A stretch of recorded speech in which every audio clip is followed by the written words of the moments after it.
The story is set in a post-apocalyptic America ravaged by a zombie virus outbreak, where cities lie in ruins and survivors congregate at military bases or makeshift strongholds. Beyond the ordinary zombies, there exist mutated creatures such as swarms of rats and crocodile overlords alongside zombie lords endowed with unique abilities, creating a multi-layered threat. The protagonist, Tian, finds himself unexpectedly transported into this zombie-infested world of America after becoming engrossed in a shooting game called Biochemical Heroes. He inadvertently carries over the shooting skills, hand-to-hand combat techniques, and knife proficiency from the game into this grim reality. During a battle, he is infected and transforms into a zombie who retains his humanity, possessing both human intellect and the formidable physique of the undead. This peculiar identity enables him to navigate between the realms of human survivors and zombie hordes, confronting threats from his kind while striving to avoid being misinterpreted as an enemy by the living. Chapter 1. The Apocalypse? A Game? On September 1st, 2011, fresh high school graduates began their university journey, with some institutions even commencing military training. In Tian, at a university in dormitory 5024 of Building 5, Tian eagerly booted up his computer. Now a sophomore, he was captivated by a game titled Biochemical Heroes, where players assume roles to survive in a post-apocalyptic world, acquiring various skills, techniques, and weaponry to slay zombies. Since discovering this thrilling game during the summer vacation, Tian had become utterly enthralled. After a month of play, he was on the verge of completing it. Having downloaded an exceptionally challenging map online, he had spent nearly 2 days battling formidable bosses, and now he was poised to conquer this most difficult stage. Suddenly, a zombie leapt into view, not an ordinary one, but a zombie leader. Tian chuckled, "Behold my military dagger." As he spoke, a strategy began to form in his mind. In dealing with zombies, the game's bloodslaughter blade was undoubtedly the optimal weapon. It possessed a lethality that surpassed even firearms. This military dagger, named Bloodslaughter Blade, spanned 30 centimeters. Tian's character gripped the elongated blade with finesse, its sharp edge curving elegantly, glimmering ominously. The spine of the blade was lined with serrated teeth, equally lethal, ideal for tearing and bleeding. The sound of a P-90 submachine gun echoed as Tian controlled his character to strike the zombie leader while steadily retreating. Suddenly, he witnessed the zombie emit a guttural roar, followed by a grotesque expulsion from its abdomen, something akin to a tongue or intestine, which lunged toward him. After dispatching several smaller zombies, he encountered a towering figure with long, dark green hair, bloodstains adorning its body, and pupils resembling needle points, radiating a bloodthirsty aura as it howled in the graveyard. "You old wretch. I met my demise at your hands last time." Tian quickly saved his progress, ready to restart should he fall again. With preparations complete, Tian cautiously approached. The large zombie spotted him and let out a roar, awakening a chorus of voices from the graves as smaller zombies crawled forth. "I knew you wouldn't dare to face me alone." Tian recalled how he had previously perished at the hands of these little nuisances. The giant zombie let out a fearsome cry, its entire body turning crimson, as if drenched in blood, and charged at Tian. "What the hell? Right from the start, it's going berserk. Are you out of your mind?" Tian shouted, witnessing the zombie's relentless advance, which even his submachine gun could not deter. Resolutely, he gripped the military dagger with his left hand, its blade shining brilliantly in the sunlight, and aimed at the looming threat to miss. To his astonishment, the system registered a miss. Stunned, Tian was struck by the zombie's massive hand, each blow forcing him to stagger backward. Unable to maintain his footing. In mere seconds, he was surrounded by the smaller zombies, and moments later, the screen went black. "Damn it. Miss. How the hell do you even fight this thing? They'll give it one more try. If that fails, they'll search for a strategy online." Frustrated, Tian raked his fingers through his hair, reopened his save file, and clicked confirm. Bang! A blinding flash erupted before his eyes, saturating his vision with a stark white light. Tian felt disoriented, muttering, "A flashbang? I rarely use those in this game." Moments later, as his mind grappled with the disarray, he realized the blinding light was not from the screen, but from reality itself. What the hell? Tian covered his face, intending to curse, only to be astonished by his own fluent English. "I remember playing the game, opening the save file, and then the flashbang." Poor Tian, still fixated on the flashbang, was utterly bewildered. Roar. A hoarse growl pierced his thoughts, and he looked up to see a tall, pale-faced young man drooling, his eyes wide with an unsettling excitement, a predator sensing prey. "Hey, man, don't come any closer. If you do, I swear." Young Tian swiftly rose to his feet, backing away cautiously, only to feel a pair of arms grip his shoulders, accompanied by a foul stench wafting from behind.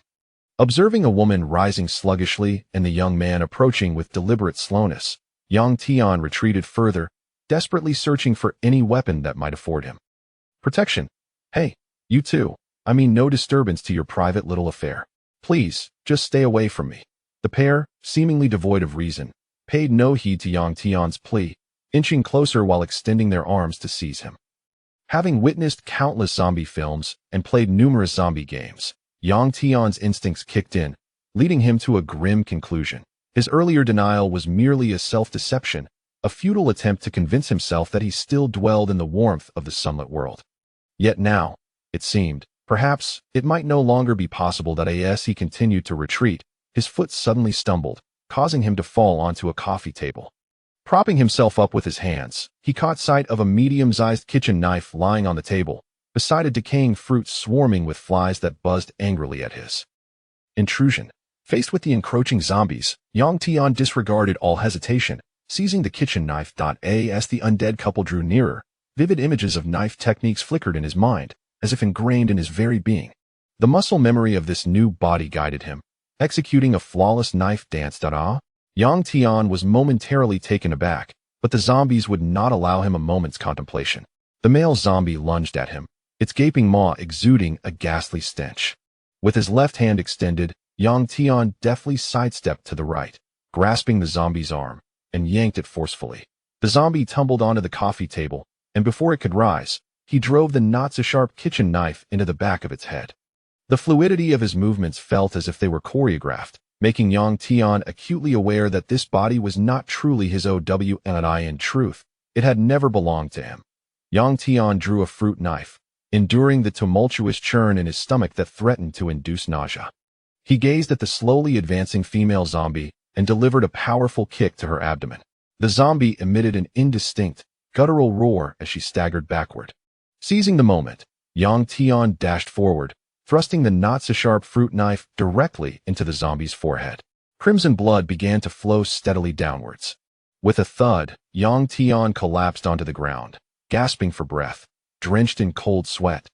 He had no time to ponder the origins of his newfound dagger skills or the surge of courage that had propelled him. Instead, he was overtaken by an overwhelming urge to vomit. Retched violently in his previous life, the most gruesome sight he had witnessed was perhaps the slaughter of a chicken. Now, his legs felt weak, and a wave of dread washed over him as he vomited uncontrollably. Our poor, reclusive protagonist bore little resemblance to the man who had just wielded a fruit knife to vanquish two zombies. Ding. Host activated. Current status. Human. Points. 2. Redemption system initiated. Currently available items. None. Item list. To be discovered. Is this a game? Yang Tian was left in utter disbelief as an electronic interface materialized in his mind, displaying an exceedingly simplistic message, leaving him utterly confounded. Chapter 2. Reflections of the Dead. A fleeting flicker of an electronic frame crossed Yang Tian's mind, prompting him to shake his head vigorously in an attempt to regain clarity. After a considerable period of effort, he finally managed to dispel the fog clouding his thoughts. Struggling to rise, he noted that his legs felt somewhat weak and sore. Observing a female zombie lying lifeless in a pool of blood not far away, Yang Tian cautiously approached, wary of her potentially rising again. With painstaking care, he extracted a fruit knife, feeling a modicum of security with a weapon in hand. Suddenly, a flurry of familiar dagger techniques surged through his mind, accompanied by an array of movements that overwhelmed him. The knife began to dance in his hand as if he had been practicing for years. This was undoubtedly his key to survival in the future. A wave of exhilaration momentarily eclipsed his trepidation as he engaged in a series of practiced maneuvers, steps, and knife techniques. Had he traversed into a game? After some time of playful exploration, Yang Tian, regaining his composure, began to ponder his situation. If he were indeed the protagonist of a game, then his formidable skills would make sense. However, gazing at the corpse on the ground, he murmured, "What if this is merely a sickness? Perhaps this world is still normal, as it once was." Doubt gnawed at him, as deep down, He was reluctant to accept that he had arrived in a world overrun by zombies. He hurried to the window, pulling back the curtains, and was abruptly struck dumb. The flicker of hope vanished as he beheld a desolate street, shattered glass, collapsed buildings, and disordered trees. In the distance, a water pipe continued to leak, saturating patches of seemingly vibrant green grass. A few dilapidated cars lay strewn across the road, and several shadowy figures meandered about. At first, young Tian felt an overwhelming urge to shout, but he noticed that the few people moved sluggishly. One had lost an arm yet seemed impervious to pain. At that moment, he witnessed a sight that repulsed him. An elderly zombie knelt on the ground, frantically tearing into the chest of a corpse, devouring flesh as if it were a gourmet dish. Beside it, a little girl clutched the corpse's arm, partaking in the gruesome feast. FK. Yang Tian quickly shut the curtains and leaned against the wall, his mind swirling in dizziness, as he fought back waves of nausea. Gripping the fruit knife in search of some semblance of security. Calm down, he whispered to himself, pressing his hands against his head. I need to ascertain my location. Am I in Europe? Or America? Is this even Earth? I must clarify my identity as well. With utmost caution, he began to rummage through drawers, seeking any documents that could provide clues to his whereabouts. To his astonishment, he deciphered the language with a mastery he could not explain. This place was indeed M country, specifically a city called Wildcat. Good grief. Wildcat City. Wouldn't it be more straightforward to call it Raccoon City? Gathering information. He noted the clock on the wall indicating it was precisely 3:25 p.m. A parallel world? Yang Tian pondered as he continued his search, stepping into several rooms until he finally discovered what appeared to be a study. A heavy desk loomed before him, and after meticulously inspecting the clean room, he resumed his search. Police files? Robbery? Theft cases? He opened the first drawer and tossed aside a stack of white papers, muttering, I'm currently engaged in theft, or perhaps burglary following a murder. It seemed that the young zombie was likely a police officer. From the relatively uncomplicated documents, Yang Tian gleaned that he was in Wildcat City, Oregon, in the western region of M country. The young Caucasian had indeed been an officer, but now he appeared to be on an eternal vacation. What? A travel itinerary? A sweet Hawaiian getaway? Yang Tian opened the second drawer, carelessly casting aside the photo album. To hell with Hawaii. Perhaps it has turned into a hellscape as well. What on earth? Lingerie? He opened the third drawer, only to be greeted by an intimate item that made him mutter, Damn, you have a fetish. Just as he tossed the provocative underwear aside, something concealed beneath it was revealed. Yes, you. Yang Tian's eyes sparkled as he beheld a handgun that had been hidden beneath the underwear. Seizing it, he exclaimed, coughing, 5.7? A 5.7 pistol? As he grasped the firearm, a flood of information surged into his mind. It was a Belgian-made handgun, measuring 2 inches in length and capable of holding 20 rounds. While he might not recognize many common handguns, his extensive experience with the game Biohazard Heroes made this one familiar. In his past life, Yang Tian had never encountered firearms. In Hua country, guns and ammunition were distant concepts for an ordinary student. Yet, as he held the 5.7 and skillfully began to load it, he felt a sense of bewilderment, akin to when he wielded the dagger, instinctively recalling an array of skills. The same applied to firearms. Ding. Discovered low-level item, 5.7. Magazine count, 3. Upon reading the information in his mind, Yang Tian became increasingly convinced of his theory, a real-life role-playing game. Moreover, in a parallel world, he adeptly loaded the magazine, securing the handgun at his waist, and continued to search for any useful items. Suddenly, a faint sound reached his ears, sending ripples of alarm through him. There were others, or perhaps more zombies, whirling around. He expertly raised the gun with his right hand, bracing it with his left, and exited the study. After a meticulous inspection of the first floor yielded nothing, his gaze shifted to the upstairs. He had crossed over into a quintessential American-style cottage. Thud, thud. Yang Tian endeavored to tread lightly as he ascended the staircase, his heart racing with a blend of anxiety and fear. Despite possessing formidable skills that gave him a fighting chance, he was still merely an ordinary student who had recently transitioned from the real world. As he stepped onto the second-floor landing, he had barely taken a few strides when, swish, a figure flickered in his peripheral vision. Startled, Yang Tian quickly turned, adopting a standard shooting stance, aiming at the figure's head. Yet, the silhouette mirrored his actions, pointing a gun back at him. Facing him was a young Caucasian man, his handsome features slightly pale, clad in a blood-soaked white tank top, beads of sweat glistening on his forehead. Yang Tian's hand trembled as he held the gun, and he called out, Lower your weapon. I mean you no harm. I haven't been bitten. Mid-sentence, he realized with astonishment that the young man opposite him was mimicking his mouth movements. A mirror. Is this person me? Tian sighed in relief, gripping his gun as he stepped forward. This was a mirror of considerable size, its purpose unknown to him.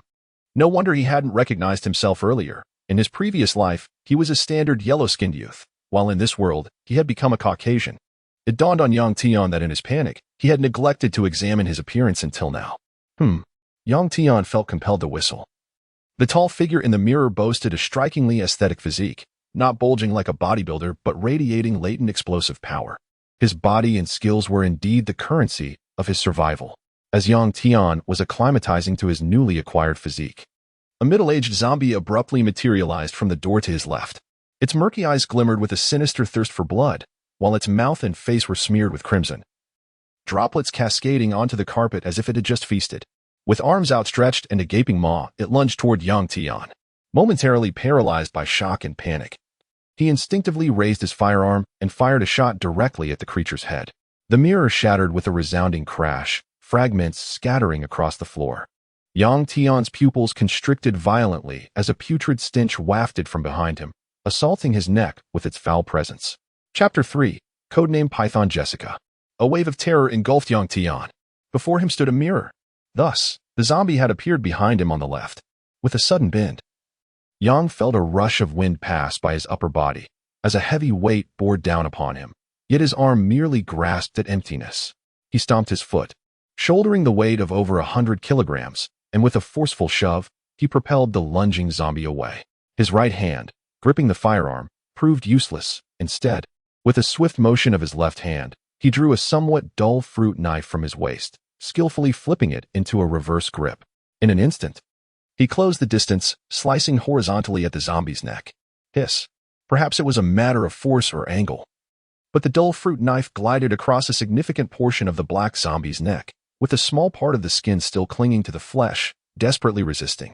As the massive black head of the staggering zombie toppled to the ground, the neck was severed, and a torrent of crimson blood gushed forth. Panting heavily, Tian, still shaken, gripped the dagger in reverse and gazed at the fruit knife in his left hand and the 5.7mm pistol in his right, exclaiming, "What on earth is happening? Why am I using a knife instead of the gun?" Suddenly, from afar, a frenzied howl echoed, a hoarse voice imbued with an infinite allure, revealing an unmistakable madness. In an instant, the cacophony of wild cries filled the once tranquil small town, rendering the eerie atmosphere even more haunting. Tian swiftly rose to his feet. He was uncertain of the meaning behind the roar, but he understood the necessity of ensuring the safety of the villa. He needed to secure and lock every door and window. If fortune smiled upon him, he might find something to eat within the villa. If not, he would endure hunger for the night. In any case, Tian resolved to spend the night there, meticulously studying the firearm and dagger techniques imposed upon him by the electronic interface, whilst contemplating his future course of action, in need of a rough plan. Meanwhile, in Wildcat City, within a dilapidated factory, several mercenaries were taking a break. 6 men and 1 woman, all clad in top-notch gear, thoroughly armed to the teeth. "Boss, did you hear that? That damned creature has finally shown itself," boomed a rugged voice belonging to a mercenary of impressive stature. Sporting a thick beard and wielding an M4A1 assault rifle, a staple of various special forces in the United States. "Tiger, this is precisely what I feared. It no longer hides, but seems to be taunting us. I suspect we may be in for trouble, as the difficulty of this mission has now escalated." A heavy hand clapped on the shoulder of the mercenary known as Tiger, the steady voice belonging to another mercenary codenamed Silver Fox. A sudden voice interjected, "And then what? After we report back, will we receive another mission? Aren't we still going to face them? Those old geezers at the company are nothing but vampires. They won't rest until they've drained us dry." The mocking tone belonged to a young Caucasian mercenary, around 26 or 27 years old, whose sharp eyes and rifle in hand spoke of his readiness for conflict. "Puppy, if I were you, I would refrain from speaking in such a manner. Perhaps I should just kick your ass right now." Tiger stood abruptly, striding towards the young man who had mocked him. "Oh, I'm so scared." The youth pretended to pat his chest, then retorted sharply, "I've told you countless times not to call me puppy. My codename is Hound." The atmosphere grew tense, as if the air itself had thickened. "Both of you, silence." Finally, the African-American man, leaning against the wall and quietly smoking, interjected. He was the leader of the mercenary group, Codenamed Lion. The remaining two men and the woman acted as if nothing had occurred, engrossed in their tasks, evidently accustomed to such confrontations. Humph. Hound snorted heavily, turning away to approach the only female mercenary among them. Hey, you know, that simple-minded tiger is always amusing. Hound took a seat beside the female mercenary, seeking to initiate conversation. The female mercenary did not lift her head, focused on cleaning a heavy sniper rifle. If Tian were present, his eyes would surely gleam with excitement, for she held the Barrett M95, his favorite sniper rifle from the game. Come on, Jessica, don't be so cold. If this topic bores you, we can switch to another, Hound persisted, his gaze betraying a desire he did not attempt to conceal. The golden-haired female mercenary paused momentarily, turning her head with narrowed, icy eyes towards Hound, coldly stating, It's Jessica. You have no permission to call me Jessica. Furthermore, during missions, refer to me by my codename. Hound regarded the beauty before him, helplessly shrugging. All right, Python, do try not to be so frigid, will you? If you find it dull, perhaps I could discuss something with you. Jessica lowered her gaze, resuming her meticulous cleaning of the gleaming Barrett sniper rifle, ignoring Hound's words. A few mercenaries chuckled at the sight of Hound's repeated failures. Hound continued to chatter incessantly for a few more minutes until Jessica finally halted her cleaning, her tone laced with indifference. Get lost. What did you say? Hound's voice held a hint of anger. I said, Jessica turned once more, her cold gaze narrowing. Get lost. You. Break time is over. Time to get to work, gentlemen, Lion declared, discarding his cigarette and adjusting his gear, interrupting all conversations.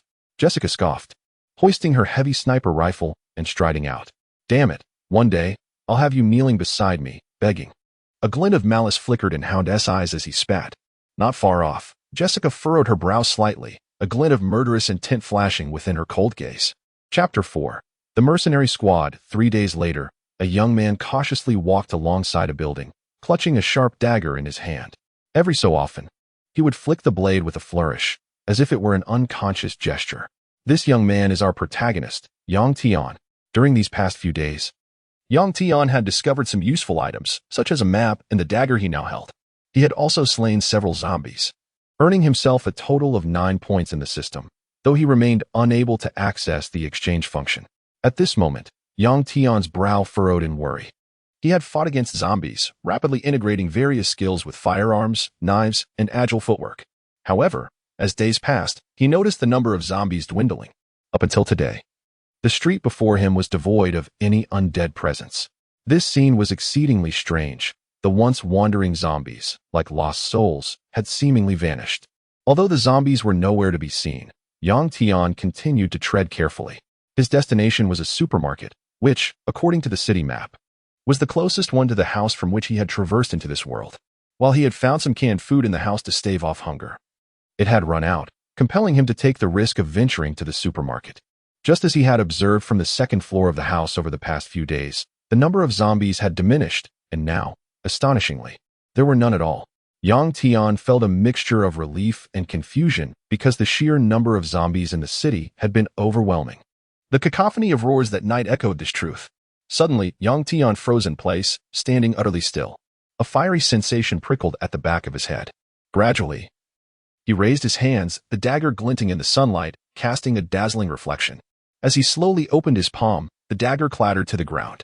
In the distance, a pair of cold eyes narrowed slightly behind a rifle scope, a flicker of surprise crossing them as the Barrett sniper rifle remained unwaveringly aimed at Tian's head. Boss!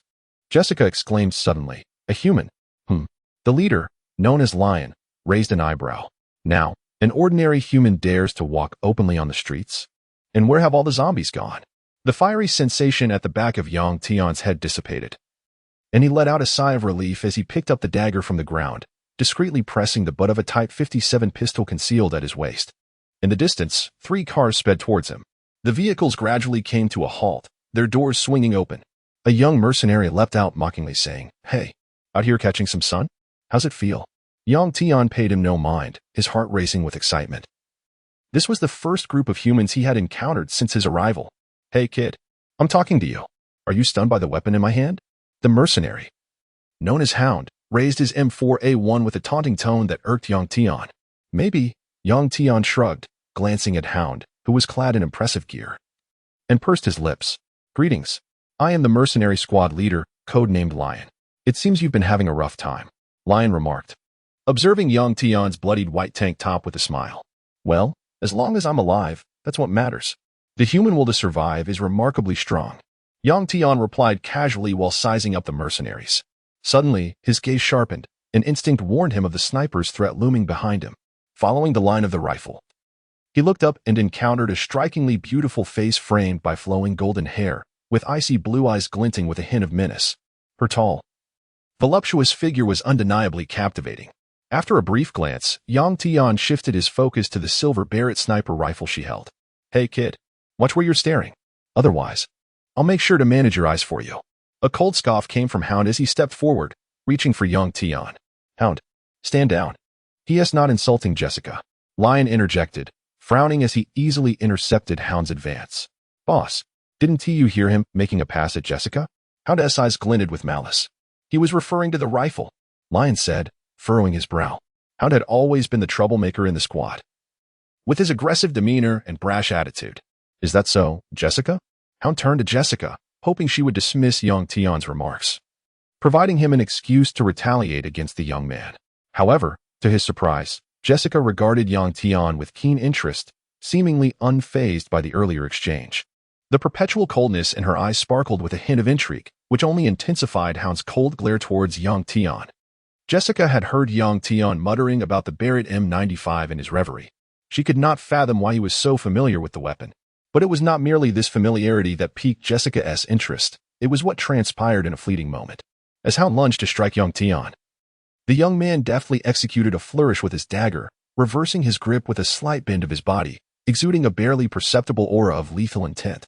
Just as Lion intervened to halt Hound's aggression, young Tian relaxed, the dagger now at ease in his hand, the tension dissipating as if nothing had occurred. Reflecting on this man who could sense her murderous intent from afar and his swift response moments ago, Jessica instinctively narrowed her stunning blue eyes, contemplating something profound. In truth, aside from Jessica, another mercenary observed this exchange. This was a silent man of unremarkable stature, yet his hawk-like eyes sparkled with intensity. Upon sensing young Tian's subtle display of lethal intent and the precise grip on his dagger, this mercenary, codenamed Snow Leopard, had firmly grasped his rifle stock. Despite Hound's unpopularity in the squad, they were, for the moment, comrades in arms. Upon witnessing young Tian instantaneously revert to his usual demeanor, Shui Bao's grip on the rifle stock remained unyielding, as an eerie atmosphere enveloped the gathering. Chapter 5, The Endless Sea of Corpses. Friend, what is your name? The Lion spoke first, directing his gaze towards young Tian and disregarding the Hound, whose face was shrouded in gloom. Yang, you may call me Yang. Young Tian replied, his hand unconsciously brushing against his dagger. There is a saying that rings true in any world and circumstance. The most perilous threats are always those of our own kind. And who might you be? The Lion inquired, a hint of confusion in his voice. I'm sorry, young Tian said with a wry smile, shaking his head. What should I say? That I traversed through worlds? Who would believe that? I cannot recall my past, but I remember my name is Yang. Young Tian shrugged. The Lion frowned and then asked, do you know why these zombies have suddenly vanished? I am not certain. Over the past few days, those wretched creatures have gradually diminished. And now they have completely disappeared. I suspect it is related to the citywide cries we heard that night. You heard the screams that evening as well? The Lion's brow furrowed as he pondered. Oh, of course, being in this city, how could you not hear those howls? Boss, we have a situation. A frantic voice crackled through the radio, just as the Lion was probing Yang Tian's background. What is it? The Lion asked. They're coming. It seems they know where we are. They're approaching from all directions. Damn it, we are surrounded. The voice on the radio was fraught with panic. You all. Yang Tian intended to inquire about their purpose, but was abruptly pulled by the Lion. Get in the car. If you linger, you might become one of them. The Lion shoved Yang Tian towards the Snow Leopard. You take him. We must retreat. Concern was etched on everyone's faces as they swiftly climbed into the vehicle. Racing away with the mercenaries, the car roared to life, and after speeding for over 10 minutes, Yang Tian witnessed what may be the most shocking scene of his life. The once desolate street in the distance suddenly came alive with swaying figures. The zombies that had seemingly vanished were now re-emerging. Although they were far from young Tian and his companions, the sheer mass of the undead surged forth from all directions, intent on enveloping them like dumplings. When did they acquire such intelligence? Young Tian's expression turned grave. The emergence of a seemingly endless horde of the undead possessing a modicum of intelligence would undoubtedly be a terrifying prospect. It's not them, it's it. The snow leopard pressed the accelerator to the floor, following the lead of the two vehicles ahead, while gesturing towards a distant tall building. Tian looked up, straining his vision, and the moment he discerned the silhouette, his pupils dilated in shock. A tempest stirred within him, more overwhelming than the endless sea of corpses. Was that the colossal boss zombie from the game? For the first time since arriving in this world, Tian encountered an iconic character from the game. Standing nearly 2 meters tall, with piercing eyes and a body smeared with blood, long dark green hair cascading down, this figure stood out starkly among the ordinary zombies. It was indeed a character from the game world. The giant zombie loomed imperiously over the city from atop the building, releasing a guttural roar that resonated with boundless malice. Roar. The sounds echoed, low and frenzied, reminiscent of that dark night, a cacophony that surged like a river into the ocean, crashing towards the 3 vehicles occupied by Tian and his companions. The shock was unparalleled. When Tian bore this alone in the night, it was somewhat more bearable.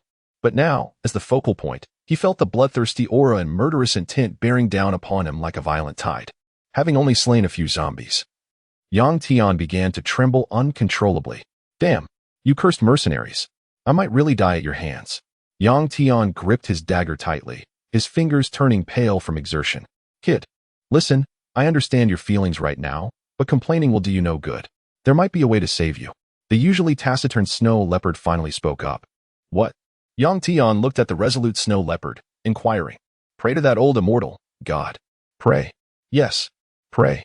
It is the only thing you, a novice, can do. Isn't it? Or perhaps you would prefer to pick up your gun and send these walking corpses to meet God, allowing him to experience the bite as well? The snow leopard scoffed, casting a sidelong glance at Tian, a flicker of something inscrutable passing through his eyes. A buzzing noise akin to a disturbed beehive erupted. And ahead, a figure emerged atop one of the vehicles, wielding a mounted machine gun, the barrel spitting flames as it targeted the frenzied horde of zombies. In mere minutes, the speeding vehicle made contact with the forefront of the zombie army. Boss, this is their weakest point. These damned creatures move slowly. We can shake them off before they encircle us. The lion shouted, his voice crackling over the radio. Indeed, but there are simply too many of them. Once we shake one layer, another appears. Damn it, the number 1 zombie. The lion roared, slapping the leg of the person behind him and shouting, Hound, conserve your ammunition. We need to survive, not waste it. Got it, boss. The hound grunted, his body half out of the vehicle, the machine gun's fire slowing as well. You all can escape, right? Tian's voice carried a hint of hope. You excel in tracking, so surely you can excel in evasion as well? Haha, rookie. Your tone is quite nostalgic. I haven't heard anyone speak like that in ages. When I first started out, I was just as full of dreams and hope. Another mercenary from the military vehicle, codenamed Black Bear, laughed heartily. Shut up, you fool. Tian scoffed, turning to the snow leopard. Hand me the gun. Hey, kid. Do you need me to teach you how to chamber a round or change magazines? Just as Tian grasped the M4A1, Black Bear's laughter abruptly ceased. Tian's swift and adept handling of the weapon left even the seasoned soldier in awe. Oh God, Black Bear exclaimed, watching as Tian's demeanor transformed. Perhaps before you lost your memory, we were colleagues. Chapter 6, A Life. A Promise. Charge. Charge out. The lion roared into the radio. Amidst the third wave of a sea of corpses that encircled them, they wound through the city, having encountered yet another ocean of bodies. The sluggish zombies posed no real threat to the group, yet the sheer number of them throughout the city was overwhelming, as if they had all emerged in an instant. The sight was maddening. The culprit behind this nightmare was the unified command of the zombies, the green-haired zombie matriarch, a relentless nightmare that lingered in their vision. Waves of zombies came and went, yet that detestable matriarch remained in the distance, trailing the vehicles, impossible to shake off despite their speed. The winding paths and the obstacles posed by the zombies were factors, but the primary reason was the matriarch's astounding speed. This city appeared to be her domain. As she nimbly navigated through the buildings and streets, seemingly wary of the mercenaries, trailing at a distance while directing the ordinary zombies to encircle them. Behind this wariness lay a deep-seated grudge. She would never forget how she had narrowly escaped the mercenaries' clutches in previous encounters. This time, it was her moment of vengeance. Roar. Roar. A thunderous series of roars erupted, as the mindless zombies seemed to receive their leader's command, moving again to attempt encircling the 3 vehicles. Damn it! It's hopeless. There are simply too many of them. Black Bear cursed vehemently as he gazed at the swaying figures of zombies not far away. Come on, you worthless trash. Christmas gifts. In the lead vehicle, Tiger hurled a grenade into the sea of corpses ahead. Boom. A cacophony of dismembered limbs and flying flesh. A hound, half leaning out from the roof, unleashed a barrage from a machine gun, providing cover for the rear vehicles. Python, protect the vehicles behind us. Silver Fox drove closely behind the leading vehicle, speeding through a small breakthrough that had opened up. Jessica's cold gaze exuded an icy aura as she picked up a light machine gun, sweeping it towards the sea of corpses. Damn those bastards. Black Bear roared, watching as the breakthrough began to close. His machine gun fired wildly, and if one were to look down from the sky, they would see the two vehicles racing away as the opening gradually closed, as if the last vehicle were diving headlong into the sea of corpses. Oh no. Bang, bang, bang. Several collisions occurred, and finally, the vehicle seemed to sink into a swamp, its engine roaring yet unable to move. Gazing at the endless sea of corpses before him, despair flickered in Black Bear's eyes. Rumble. Explosions erupted from the front, left, and right, with chunks of flesh and limbs splattering against the vehicle's windows, a gruesome spectacle. Move, move, move. Snow Leopard's eyes blazed red as he slammed the accelerator to the floor, his heart surging with the desire to survive as he beheld the slightly cleared path ahead. Not far ahead, Jessica, observing the vehicle still ensnared in the sea of corpses, pulled the pin on another grenade. Boom, boom, boom. To young Tian's astonishment, several grenades detonated right in front of the vehicle, shattering the windshield into fragments. Hurry, abandon the vehicle, Snow Leopard shouted, shaking off his dazed mind as he rapidly crawled out through the slightly weakened encirclement of zombies. Beneath the vehicle, the ground was a mound of bodies, countless bloodied hands clawing and tugging at him, while the rear wheels crushed through a mass of gore. Snow Leopard was the first to emerge, his assault rifle firing accurately as he sprinted ahead, where a vehicle was already halted between escape and teammates, with Silver Fox and Python choosing their allies. Move fast. Black Bear shoved young Tian forward from the back seat, charging ahead. Bang, bang, bang. The sound of machine gun fire echoed as Silver Fox wielded a P-90 submachine gun, firing at the approaching zombies. Tap, tap. Young Tian leaped onto the vehicle's hood and jumped down, his M4A1 transforming into a lethal weapon, every shot finding its mark. At such close range, hitting the target was hardly a challenge. The real question lay in whether one could remain composed enough to aim for the zombies' heads. If fear rendered one unable to steady their weapon, what hope was there for survival? Damn it. Let go. Let go. Suddenly, Black Bear's furious shout erupted from behind. A fallen zombie had grasped his ankle, preparing to bite. Black Bear kicked repeatedly until he finally shook off the powerful creature. But more zombies were already lunging at him. A heart-wrenching scream pierced the air as blood poured from Black Bear's shoulder, with another zombie eagerly gnawing on the flesh it had bitten off. Die. Die. Black Bear fired his machine gun frantically, only to be tackled by yet another zombie, its gaping maw ready to sink into his neck. Tap, tap, tap. The sound of gunfire rang in Black Bear's ears like a heavenly melody. Bullets struck the foreheads of the zombies, ending their lives. It was young Tian, who had dashed a few steps ahead. Go. Hurry up, you big dumb bear. Young Tian scolded urgently, pulling Black Bear's arm as they stumbled over the uneven ground littered with corpses, running forward. After just a few steps, young Tian felt something grasping at his ankle. It was a zombie that had been stunned by the explosion.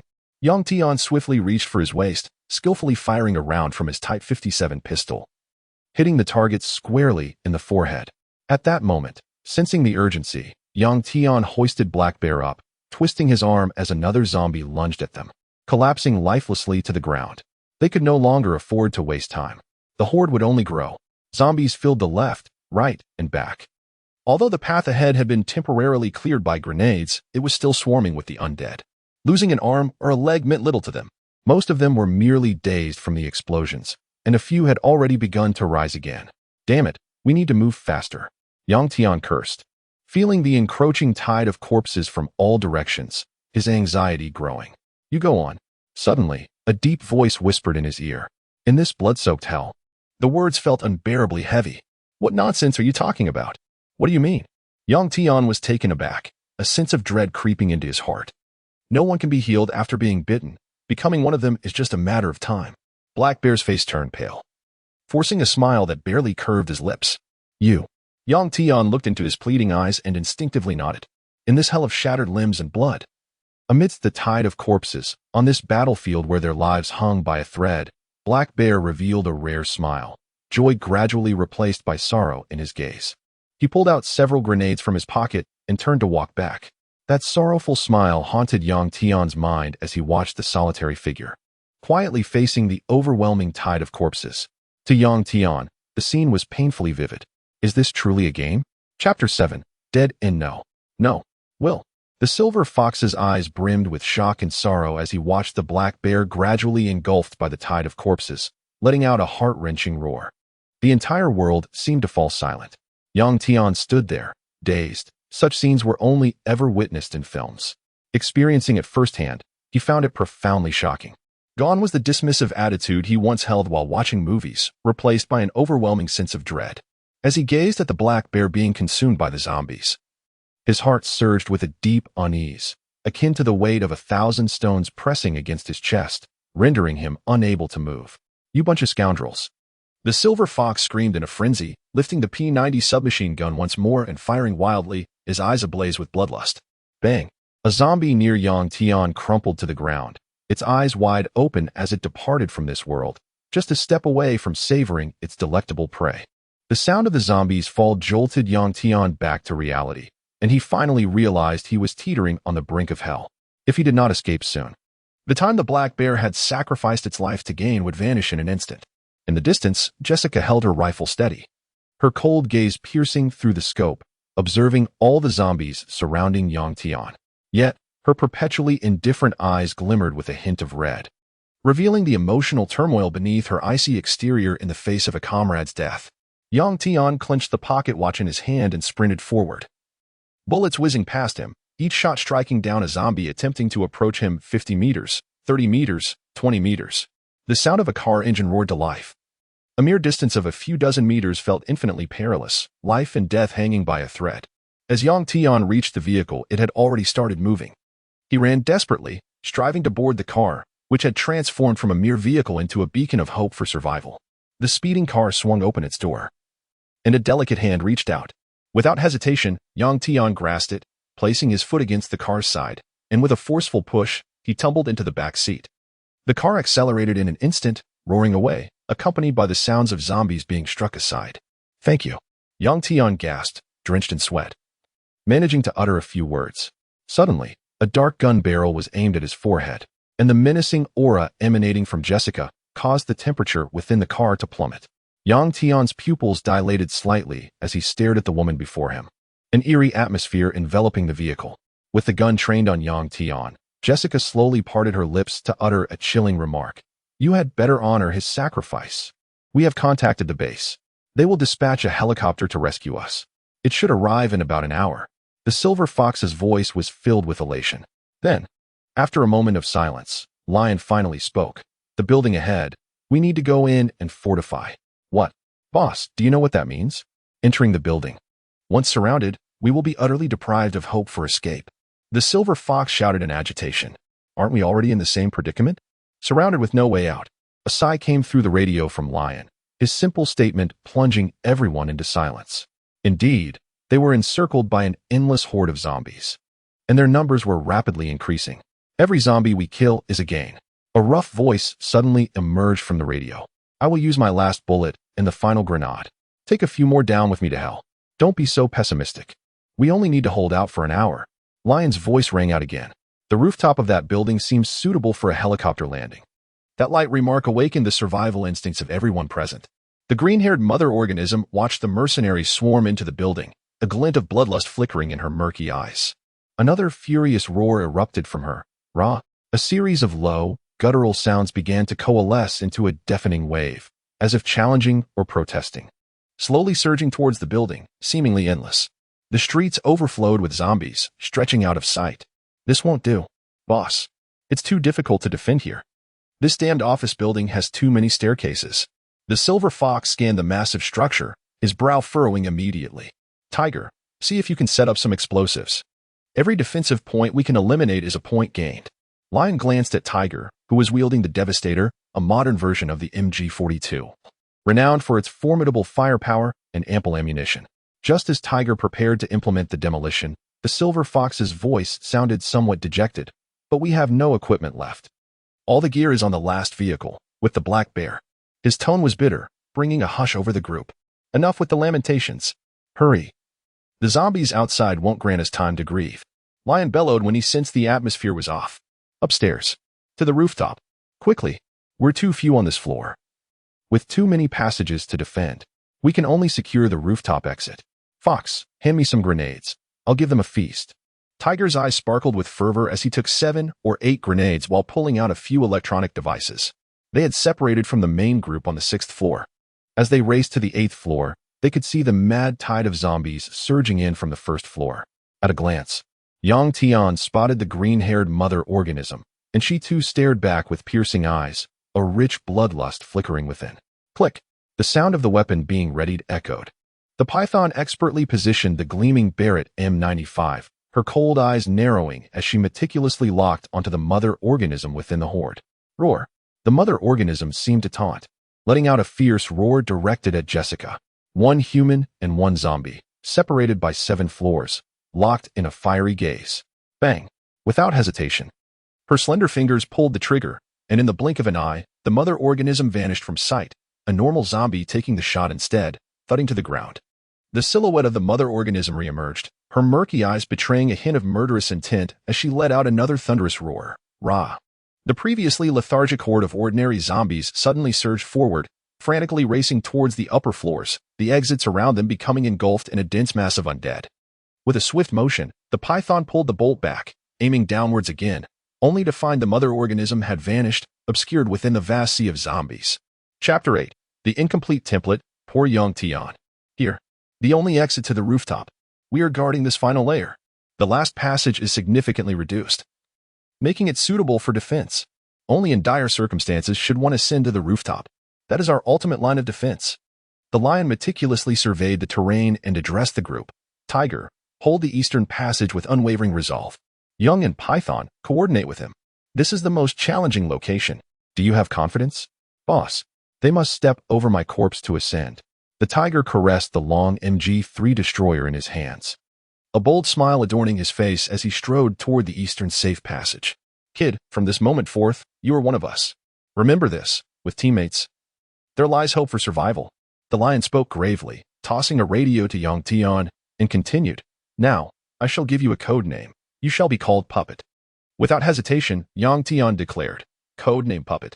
This is the name Yang Tian has chosen for his character in the game, and he equally hopes to carry it into this world. In an instant, Yang Tian's character template underwent a transformation, indicating that he was now part of a team. Excellent. Puppet, you are with them. The fate of that safe passage rests in your hands. The lion nodded, acknowledging Yang Tian's code name, and turned to address the final group. Hound and Snow Leopard, you will defend that office. Be cautious. That passage connects to it, providing ample cover. Do you have confidence in completing the mission? Indeed. Snow Leopard replied with a steady nod. He was another mercenary who had escaped from the fallen military vehicle. Hound's eyes flickered, lost in thought. Yet he too nodded in agreement. All right, Silver Fox, you will accompany me to guard this stairway. 3 defensive points. Stay sharp.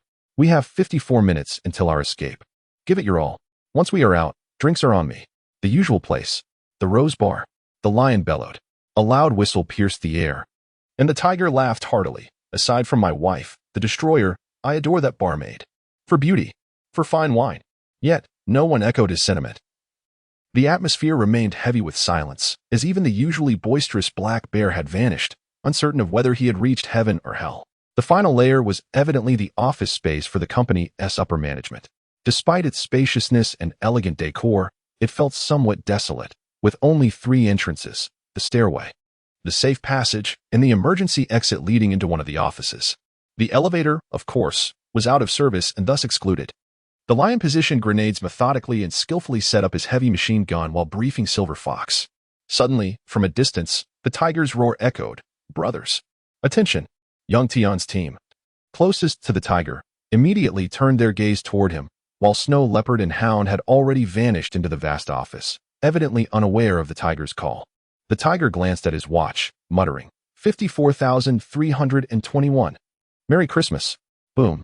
Yang Tian felt the building tremble slightly beneath him, the ground shook. Followed by the furious roars of the zombies, their raspy voices seemingly capable of piercing the heavens. They surged forth in a frenzy. Ha ha ha ha. The tiger laughed uproariously, seemingly pleased with his handiwork. Amid the tiger's laughter, young Tian was momentarily stunned, observing his character's score rapidly escalating. Ding. Team killed 1 zombie, awarded 2. 5 points. Ding. Team killed 1 zombie, awarded 2. 5 points. Ding. Team killed 1 zombie, awarded 2. 5 points. It's happening. Teaming up grants us a score bonus. Yang Tian felt a surge of excitement as he noticed several items materializing beneath the exchange template, his mouth agape in astonishment. Character: Yang Tian status 1. Human status 2. In a team. Points: 109 points.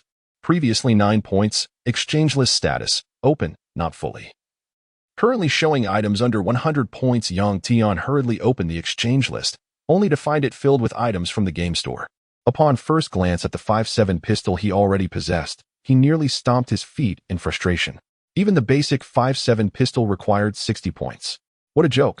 The tiger had annihilated so many zombies, and this measly pistol demanded 60 points. Pistol category: 1.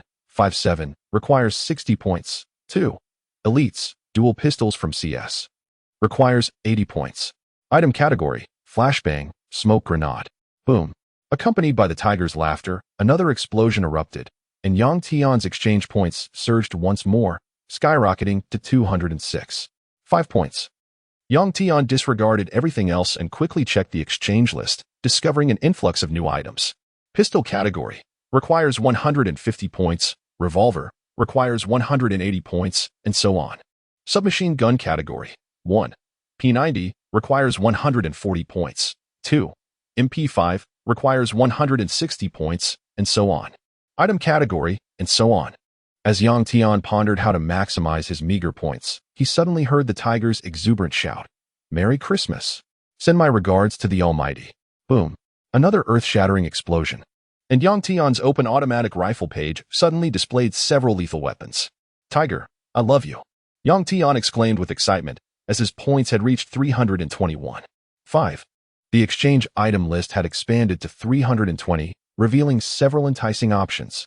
Machine gun category: MA41, requires 320 points. AK-47, requires 320 points. G3SG1, 20-round sniper rifle in the game. Requires 320 points, and so on. Item category: secret burning bomb. Description: causes widespread damage to zombies, with flames that continue to burn them. Exchange points: 300. Melee weapon category: in a state of exhilaration, Yang Tian suddenly sensed something amiss, for according to the game, he should have access to numerous items for exchange. Yet this exchange item column was conspicuously lacking. Damn it! A traversing child cannot endure this, especially with an incomplete exchange template. Yang Tian felt tears welling up, gazing at his 321. 5 points, lamenting, "With this paltry score, exchanging for a secret burning bomb would leave me with barely 20 points left. How can one survive?" After scrutinizing for a considerable time, Yang Tian finally identified an item: Lucky Treasure Chest. Lucky Treasure Chest requires 300 points. Description: a system for lucky draws that may yield unexpected surprises. Yang Tian painfully tugged at his hair, muttering, "A surprise? If I draw a flashbang, I might just weep." Chapter 9. The Maternal Assault.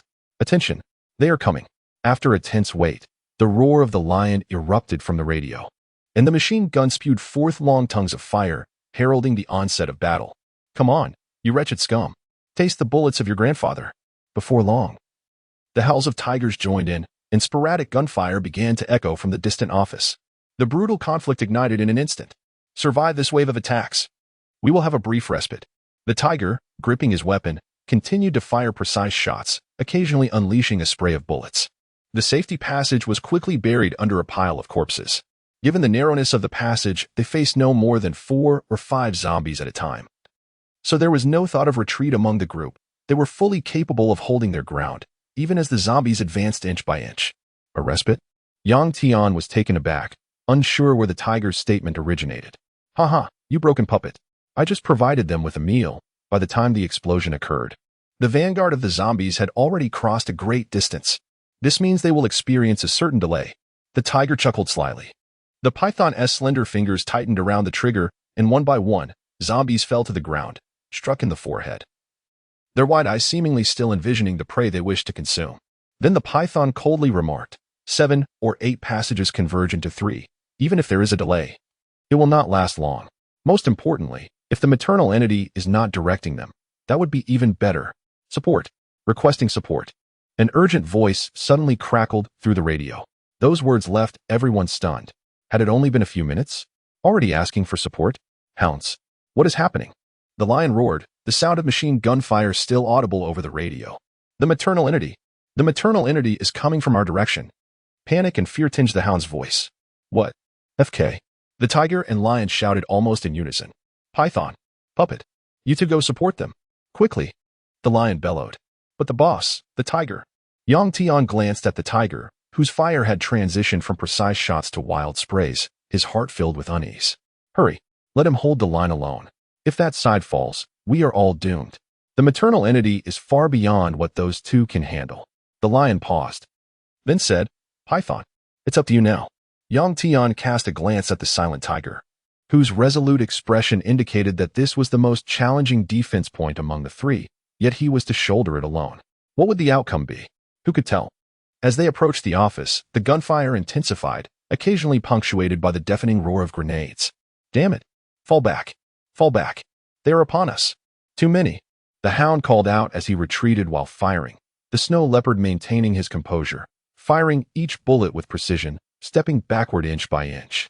In the distance, a green-haired zombie intermittently vanished into the sea of corpses, only to reappear, having advanced at least 3 or 4 meters. The battlefield echoed with the sound of gunfire. Yet what was sorely lacking was the sound of reinforcements beyond their small team. The roar of the maternal zombies echoed from the distant sea of corpses, traversing over the bodies of ordinary zombies. Damn it. It is too fast. I can't hit it at all. If it gets close to us, we are done for. The hound shouted in terror, retreating swiftly. The python leaped onto a desk, her fingers brushing over the barrel behind her, her cold gaze resting on the scope, narrowing slightly. A series of hoarse, low growls erupted, and suddenly, zombies were hurled into the air, tossed aside towards the mercenaries on the staircase dozens of meters away. If they breach the staircase, the entire office will be overwhelmed in no time by the sea of corpses. Thud, thud. One by one, zombies crashed to the ground. But soon after, they staggered to their feet before the eyes of the crowd. The silver fox gasped in disbelief. Such falls do not incapacitate the zombies, and they can swiftly close the distance. Gunshots rang out, downing the rising or fallen zombies. Yet the relentless stream of zombies continued to surge forth. Bang! The bear roared with a heavy sound. A flicker of frustration crossed the python's eyes as she expertly chambered another round. 2 seconds later, she pulled the trigger again. Bang! Still futile. This cold harbinger of death, whose illustrious achievements commanded respect from most, should not have faltered. Yet this mission presented her with a target that infuriated her beyond measure. A cunning leader among the sea of corpses, a swift and intelligent zombie leader. Oh, damn it. The snow leopard aimed his weapon as a zombie hurtled towards him, instantly riddled with bullets mid-air. Yet, the corpse crashed down upon the snow leopard. He scrambled to push the zombie off, only to be met by another one plummeting towards him. We can't hold. With an ever-increasing number of zombies, the silver fox, in frustration, grabbed the radio and shouted, Boss, Tiger, we need to retreat. It is about to fall. Withdraw to the rooftop. What? Retreat? The hound's keen ears, as sharp as his namesake, quickened his pace. Having initially been at the forefront with the snow leopard, now he found himself behind Tian in mere seconds. Retreat.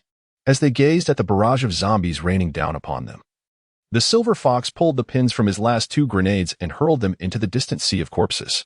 Just as everyone was retreating, the tall figure standing atop the desk pulled the trigger once more.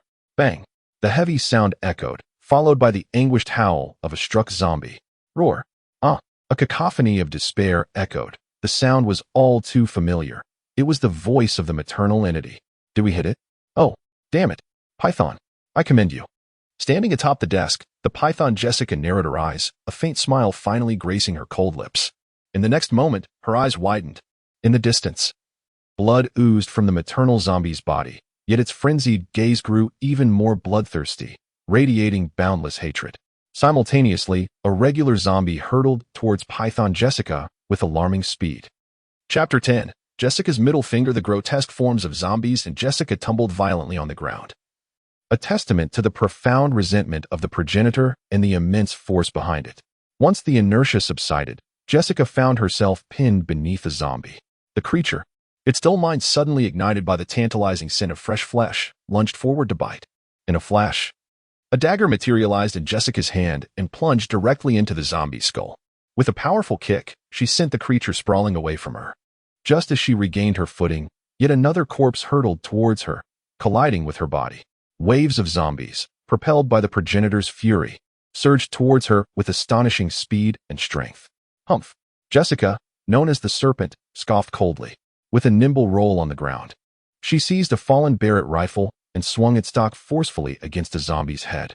She darted amidst scattered office furniture, evading the relentless assaults of her undead foes. With swift footwork, she dashed along the wall, narrowly escaping the final zombie's charge. Crouching low, the Barrett was now slung across her back. Her piercing blue eyes glinted with icy resolve as her golden hair danced in the air. Jessica's gaze locked onto that of a zombie. An intense standoff that left onlookers in shock. In a surprising display of audacity, the usually composed and elegant Jessica began to retreat step by step, extending her slender middle finger in a universally recognized gesture of defiance. The progenitor, regardless of its understanding of the gesture's significance, grasped the sheer provocation. Roars of fury echoed around them. "Oh, you shouldn't have taunted it. It's gone mad. Retreat." Silver Fox's voice rang out as hordes of ordinary zombies were hurled towards them, their army trampling over the fallen. "Damn it. Help me. Save me." A male voice bellowed. It was Hound, struggling beneath two zombies, unable to break free. Snow Leopard's eyes narrowed as he raised his rifle, exclaiming, "Why is that old woman targeting me?" Young Tian, bewildered, shouted in frustration. Whether it was misfortune or fate, he was besieged by a relentless zombie rain of 5 or 6 creatures raining down upon him. The progenitor's cruelty knew no bounds. Admittedly, there were moments when Yang Tian found the dagger more effective than firearms. With a swift slice, he severed a decayed zombie's hand and, in a fluid motion, decapitated another. His body moved with agile finesse, dodging and striking with a series of expert techniques, combining his firearm with deft hand-to-hand combat to reap the lives of the undead. Upon hearing Yang Tian's reference to old woman, Jessica's attention shifted from Hound to him. A chill swept through her eyes as she raised her weapon, firing at a zombie lunging toward Yang Tian, sending it crashing to the ground. Yang Tian felt a shiver down his spine. There was no escaping danger when one walked too close to the edge. "Thanks. You know I didn't mean to call you old woman," he muttered as he hurried toward Jessica. "No matter how formidable your skills are, such excessive confidence could cost you your life," Jessica retorted coldly. In a moment of fierce determination, Yang Tian's eyes ignited with a startling intensity as he aimed his weapon at her without hesitation. Bang! The bullet whizzed past Jessica's ear, striking a zombie that had appeared behind her.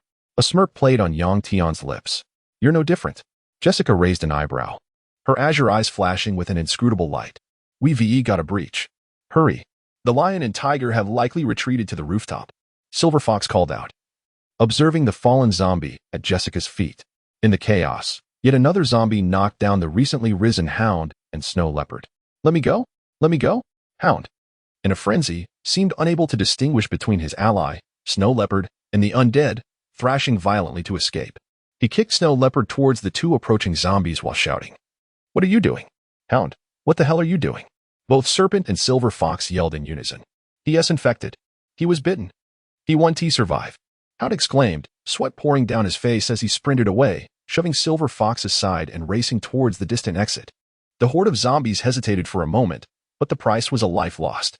A cacophony of eerie sounds erupted as the relentless tide of zombies engulfed Snow Leopard mere meters away. In his final moments, disbelief etched on Snow Leopard's face. His gaze lingered toward his comrades, a haunting look that would forever be imprinted in Yang Tian's memory. Snow Leopard, Silver Fox murmured, trembling as he quickly turned and sprinted towards the exit. "Serpent, what are you doing?" Yang Tian shouted as he witnessed Jessica's eyes turn crimson, her intent clear to rescue Snow Leopard from the sea of corpses. "Let go of me. I must save him." Jessica, usually so aloof, was suddenly consumed by desperation, leaving Yang Tian bewildered. However, he could not risk another life for Jessica's impulsive decision. With all his strength, he seized Jessica, pushing and shoving to prevent her advance. "Get away. You traitorous scum! Jessica shouted, throwing a punch at young Tian. He sidestepped and caught her fist, but in the next moment, a dagger appeared in her left hand. This woman was undeniably a master of blades. Within mere seconds, they exchanged at least 5 or 6 blows. Yang Tian's words momentarily stunned Jessica, her expression blank as her focus waned. With a sigh, Jessica watched as Silver Fox slowly shut the door. Snow Leopard's form vanishing into the abyss of corpses. Instead, a green-haired zombie emerged, its mocking gaze piercing through the door's crack and directly into Jessica's vacant eyes. Human! Die! The progenitor's voice roared, leaving the mercenaries momentarily stunned. Could it truly speak? Chapter 11. The final escape. After eliminating a few stray zombies that seemed to have appeared from nowhere, Yang Tian and Jessica finally reached the rooftop, where 4 individuals stood waiting. The lion and the tiger were, without exception, covered in blood. To Yang Tian's shock, the tiger had lost an arm. He had already been bitten. Transforming into a zombie was merely a matter of time. Confronted by the lion's skepticism and the Silver Fox's account, the hound was passionately defending himself, twisting the truth. Python, what are you doing? The lion immediately sensed something was amiss and hurriedly positioned himself in front of the hound, demanding answers. The snow leopard went to save you but ended up dead because of you. And you still dare to frame him? Jessica's voice trembled slightly, her cold gaze behind the scope radiating a deadly intent. Put down your gun. Those iron doors won't hold back the zombie tide for long. They will come rushing in any moment. Right now, you need to find a vantage point and await orders. Jessica disregarded the lion's command, her focus unwavering on the hound. However, the lion's imposing figure made her hesitate to act. The hound's pallor was evident, cold sweat trickling down as he shrank behind the lion's towering presence, stammering, Jessica. I bang. To everyone's horror, the python fired. He truly pulled the trigger. Fortunately, the bullet merely grazed past the ears of both parties involved. This time after the mission, I will deal with you myself. Jessica slowly retracted her weapon, her murderous intent unabated, as she stared at the hound for a long moment before stepping toward a high point on the rooftop. You, regardless of their truth or your claims. We will discuss this once we escape. For now, prepare the firepower. Move quickly, the lion commanded with a furrowed brow. Understood. The hound exhaled in relief and turned to flee. Yet, in that fleeting moment, his panicked expression morphed into one of cold malice. A malevolent glint flashing in his eyes as he cast a glance at Jessica in the distance, spitting, just you wait. Why has the python suddenly changed? Yang Tian and the others inquired as they moved. Hey, kid, everyone has their own story, don't they? The tiger chuckled, appearing as though he were still whole, seemingly unbothered by the severed arm and the blood-soaked bandages. The snow leopard is the python's brother. The tiger shrugged, attempting to retrieve a row of bullets from his shoulder. However, his right arm, just lifted, froze midair, and with a bitter smile, he switched to his left hand. What is wrong with you? Yang Tian asked, frowning at the tiger's dismemberment. I was bitten, and then I severed this arm. Of course, if I do turn into one of them, remember to feed me a bullet. Aimed at the head. I've seen your marksmanship. You're quite accurate. The tiger smiled, saying, sometimes I genuinely wonder if some elite special forces, trained at a base, are executing a mission and were forcibly dragged into our ranks. Per little puppets. Puppet, you go defend that side of the ladder. These dim-witted creatures might actually crawl up from there. The lion roared, and the group quickly took their positions as the pounding sounds from below grew ever closer. Brothers, hold this staircase. In 35 minutes, a plane will come to our aid. Hope, in this life and death apocalypse, is the most precious commodity, yet it is equally cruel. Yang Tian strode towards the far end of the rooftop, where a ladder led directly up from the 10th floor. But could these clumsy zombies truly ascend such a ladder? As he stepped onto the edge, Yang Tian was taken aback. Indeed, there were some. The sheer number of zombies made it inevitable that a few would manage to climb up. Their movements reminiscent of newborns. With a few shots, he dispatched several zombies, searching for a weapon to sever the ladder, intending to topple it like ancient siege machinery. Cutting off the enemy's access. The distant roar of gunfire echoed. The final passage, if secured, meant life or death. If it fell, it would mean death or a gruesome demise. Having dealt with 2 more zombies, Yang Tian suddenly remembered the points exchange system he had. How could he have forgotten? He hastily checked, only to find his points had skyrocketed to 500. Just as he was scrutinizing, the thunderous sound of an approaching aircraft filled the air. Boss, the VE arrived. Silver Fox exclaimed, nearly jumping in joy. Boom, boom, boom. The tiger, who had taken over as the heavy fire support from the lion, appeared pale. His left hand gripping the trigger, facing the tidal wave of corpses with silence, as if devoid of any joy. Why are they arriving now? Wasn't it supposed to be at least an hour? It's only been a little over half an hour. The lion questioned, a flicker of doubt in his eyes. Boss. Isn't earlier better? We are finally saved, Silver Fox said, firing his submachine gun with increasing excitement. Meanwhile, the hound, witnessing the approaching aircraft, felt a surge of ecstatic anticipation. Then, he glanced at Jessica, who was calmly firing, and venomously declared, "You dare to point a gun at me? Just wait. Over here. Over here." Silver Fox ignited a flare, waving his hand vigorously. Roar. One by one, zombies were hurled away amidst the low growls of the mother creature. The tiger gritted his teeth, the machine gun spitting forth flames, eliminating a horde of zombies. However, the pressure was mounting, cold sweat trickling down his face. Through the tiger's eyes, one eye began to blur, yet strangely, why was the other eye, untouched by sweat, also clouding over? With a few precise shots. These sluggish zombies posed no threat to Tian as he kept an eye on the points exchange shop, but suddenly, the cacophony of the heavy machine gun ceased. Tiger? Are you all right? The lion gripped the tiger's shoulder, turning his heavy form around, only to be met by a low, ominous growl. The tiger's eyes became murky, and he lunged at the lion, knocking him to the ground. Boss. Head. Damn it, can't you hold on a little longer? Just a little more. A quarter of an hour. A minute. The robust lion roared in anguish, witnessing his former comrade, now lost to the void, attempting to bite into his neck. With all his strength, he grasped the tiger's throat, trying to restrain him, then painfully closed his eyes. Years of camaraderie allowed the lion to know that the moment he secured the tiger's body, the tiger's fate had already been sealed. Bang! Without surprise, a bullet flew through the air, Jessica's delicate fingers slowly releasing the trigger as she bowed her head, painfully closing her eyes. Lion, what are you doing? Snap out of it. They've already breached. Tian's furious voice echoed through the radio, jolting the group from their sorrowful reverie. Without hesitation, the lion pushed the tiger away and scrambled to set up the heavy machine gun. However, the sheer number of invading zombies was overwhelming. And even with Silver Fox and the hound providing cover, the situation was spiraling out of control. Chapter 12, Treasure Chest Production. A guaranteed masterpiece. Quick, get on the helicopter. Silver Fox exclaimed anxiously as the helicopter hovered at the edge of the rooftop. With a powerful leap, they could board it and secure their survival. Silver Fox. You go first, Lion commanded, hefting a heavy machine gun and struggling to provide cover. Let us go, boss. Don't worry about them. They can't catch us. Silver Fox rushed over, fully aware of his leader's character. The death of Tiger had struck Lion hard, and Silver Fox feared his leader might act recklessly. Gripping Lion's arm tightly, he hastened towards the helicopter. Hound and Python provided continuous cover with their submachine guns, while Tian sprinted over, seemingly catching a glimmer of hope for survival. A furious howl pierced the air, filled with rage. After all this effort, how could the prey possibly escape? The mother's roar echoed ominously, relentless and chilling. It had intended to torment these detestable humans slowly, and victory was within its grasp. But now, they dared to flee. Suddenly, from the sea of corpses emerged a crimson figure. Was that the mother? Mother's ability. Frenzied acceleration. Tian's pupils constricted violently as he witnessed the mother approaching with unparalleled speed, leaving ghostly afterimages on the rooftop, her entire form shrouded in blood red. The ability lived up to its name, frenzied acceleration. The mother, already astonishingly fast, now moved so swiftly that only fleeting shadows could be seen. Jessica swiftly raised her weapon, regaining her usual composure under the frenzied aura's lock. Her azure eyes radiated an endless chill, as if capable of freezing everything.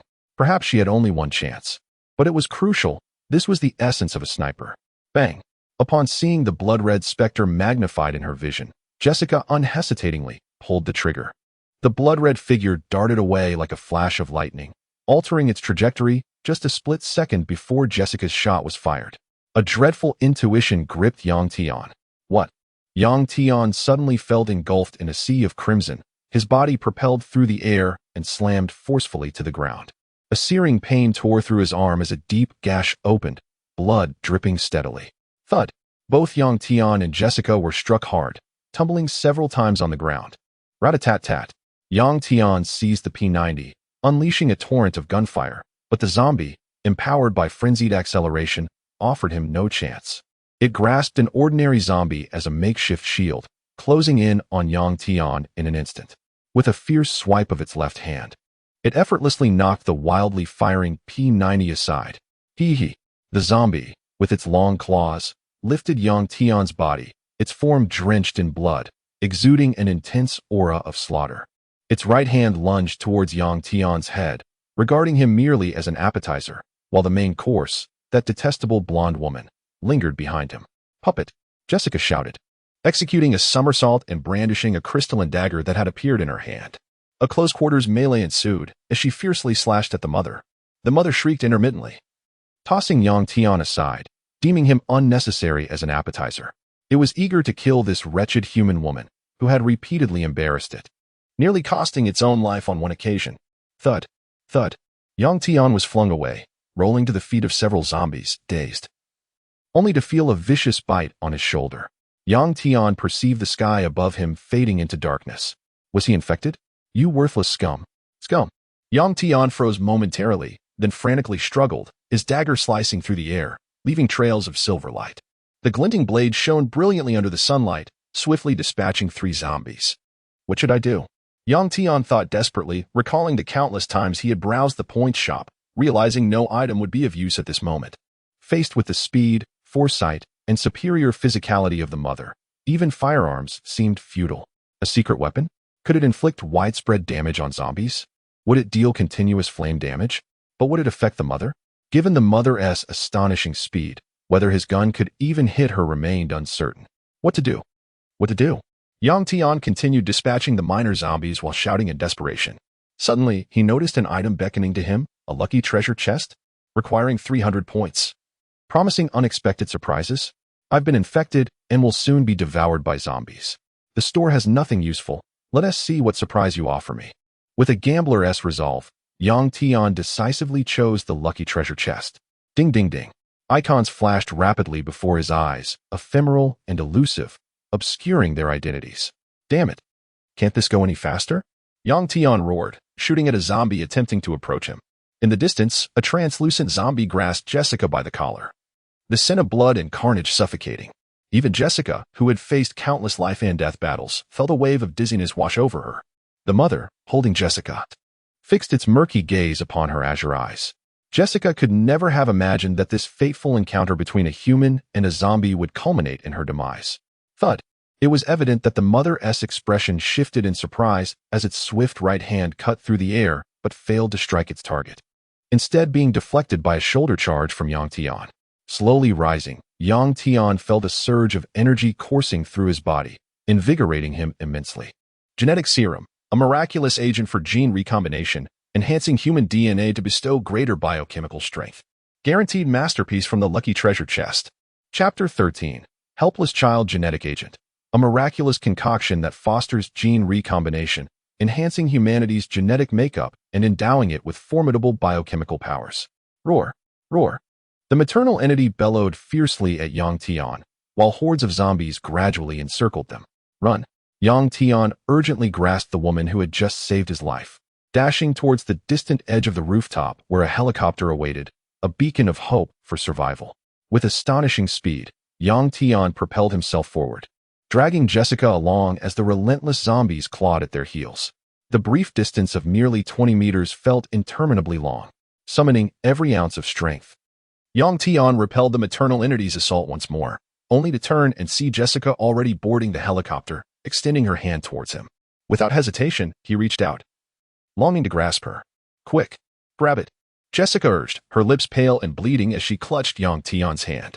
The sound of gunfire erupted from the cabin as the crew provided cover fire. Yet, the eerie blood-red figure seemed oblivious to the danger, frantically charging towards Yang Tian. Its claws poised to strike his back. If it succeeded, Yang Tian feared he would be torn apart as if made of paper. Kick it away, Silver Fox shouted, raising his weapon to unleash a barrage at the maternal entity. The maternal entity abruptly turned its gaze, its bloodthirsty eyes ablaze with fury, lunging forward as Yang Tian narrowly evaded its grasp, plummeting into the sea of corpses behind him. Jessica! Yang Tian's cry echoed as he saw her hand freeze in midair, her eyes vacant as she watched him being consumed by the horde. No, there are too many of them. If they catch us, we are doomed. Ordinary zombies occasionally slammed against the helicopter, causing the pilot to shout as the aircraft ascended rapidly. No. Young Tian. Jessica's hoarse voice pierced through the chaos, clutching the fading warmth of his rescue as he had pulled her to safety. Humanity. Roar. The maternal entity let out a furious roar, watching the helicopter ascend.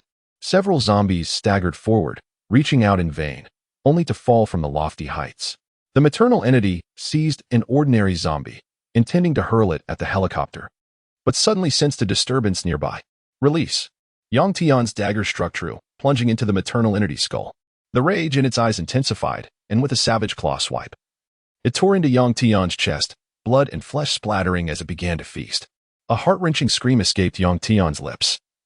The agony was unlike anything he had ever experienced. Roar, roar. As he gazed at the retreating helicopter, the maternal entity roared once more, and the ordinary zombies seemed to receive a command, slowly parting to form a circle resembling an ancient Roman Colosseum, leaving the center for Yang Tian and the maternal entity. The maternal entity stood still, transforming from a frenzied beast into a statue, gazing longingly at the distant helicopter, its eyes radiating resentment, regret, and fury. Yang Tian looked up at the helicopter, a bitter smile creeping onto his lips as familiar faces flickered in his mind. In just a day, it felt as if years had passed. The towering, solitary figure of the black bear, silently enduring amidst the sea of corpses, left behind a resonant phrase. I trade my life for your promise. The taciturn, loyal snow leopard, besieged by ravenous zombies, bore witness to the incredulity in Yang Tian's eyes as he recalled, perhaps you should pray to God or lift your weapon and send them to meet him. Let him taste the bite of death. The rugged, bold tiger, pale yet steadfast with a heavy machine gun, faltered before the end, whispering, if I become one of them, grant me a bullet. Remember, aim for the head. The images of the ruthless hound, the sorrowful lion, and the crimson-eyed python flashed vividly in his mind, each face, alive or dead, now haunting him. Was it truly his fate to perish at the hands of the maternal entity? The clash of claws against the dagger resonated fiercely. Even with the genetic agent coursing through his veins, Yang Tian struggled against the maternal entity's swift movements. Roar. Cackle. The maternal entity's furious cries mingled with its overwhelming hatred. The helicopter had ascended, and those providing cover fire ceased their barrage. Gun. Hand me a gun. Jessica's usually icy eyes glowed with crimson fury as she disregarded her comrade's pleas. Grabbing a sniper rifle equipped with a scope, she expertly took aim from the helicopter. The blood-soaked maternal entity let out a thunderous roar, charging towards Yang Tian. Fixated on the prey it longed to tear apart, Yang Tian rolled deftly on the ground, narrowly avoiding the maternal entity's colossal foot that smashed into the earth, creating a crater. The chorus of ordinary zombies echoed, transforming the once ordinary rooftop into a hellish battleground. No. Yang Tian. Jessica trembled, her grip tightening on the sniper rifle as she focused intently on the struggle between him and the maternal entity. Through the scope, she saw the maternal entity clutching a handful of shredded flesh, remnants torn from Yang Tian's chest. No. I can't watch. Despair washed over Jessica as she shook her head, tears welling in her eyes, blurring her vision. The fierce exchange of blows between Yang Tian and the maternal entity left her helpless, unable to intervene. No. In a fit of anguish, Jessica hurled her rifle away and buried her face in her knees, the once cold assassin now resembling a helpless child. I can't see. I'm so sorry. I'm so sorry. Chapter 14. Unleashing Skills. Blade of Carnage. Yang Tian narrowly evaded the claw of the mother zombie, swiftly closing the distance and forcefully colliding with it. The mother possessed unparalleled speed and strength, while Yang Tian relied on his formidable skills and agility. However, he felt unwell as the wound from a previous bite began to flare up, signifying his impending transformation into a zombie. His consciousness grew increasingly hazy, and he realized he could not hold on for much longer. Could the genetic serum not prevent his metamorphosis? A bitter thought crossed his mind.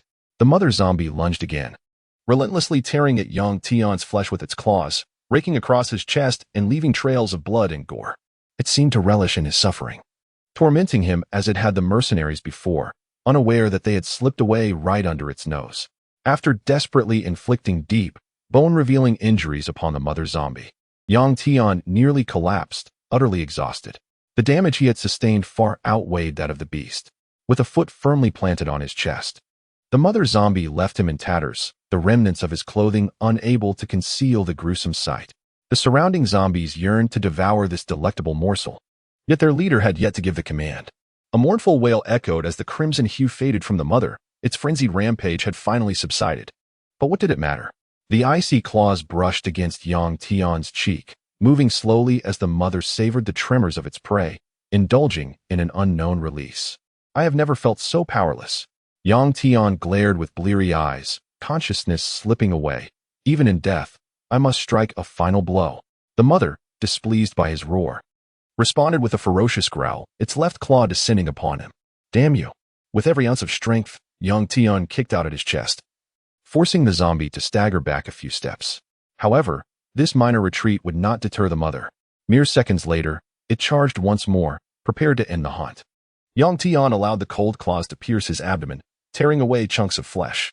In a desperate act, he swung his right hand with a flash of determination, launching his dagger with lethal precision. The silver blade sliced through the air, a chilling hiss echoing in the arena reminiscent of ancient Roman gladiatorial contests, where silence fell upon the mindless zombies. The mother zombie stood frozen, its claws dripping with blood, eyes wide in shock, a dagger embedded deep in its forehead. As Yang Tian's consciousness faded, he roared in fury. Was it the rage of vanquishing the mother, or the resentment of being thrust into this world?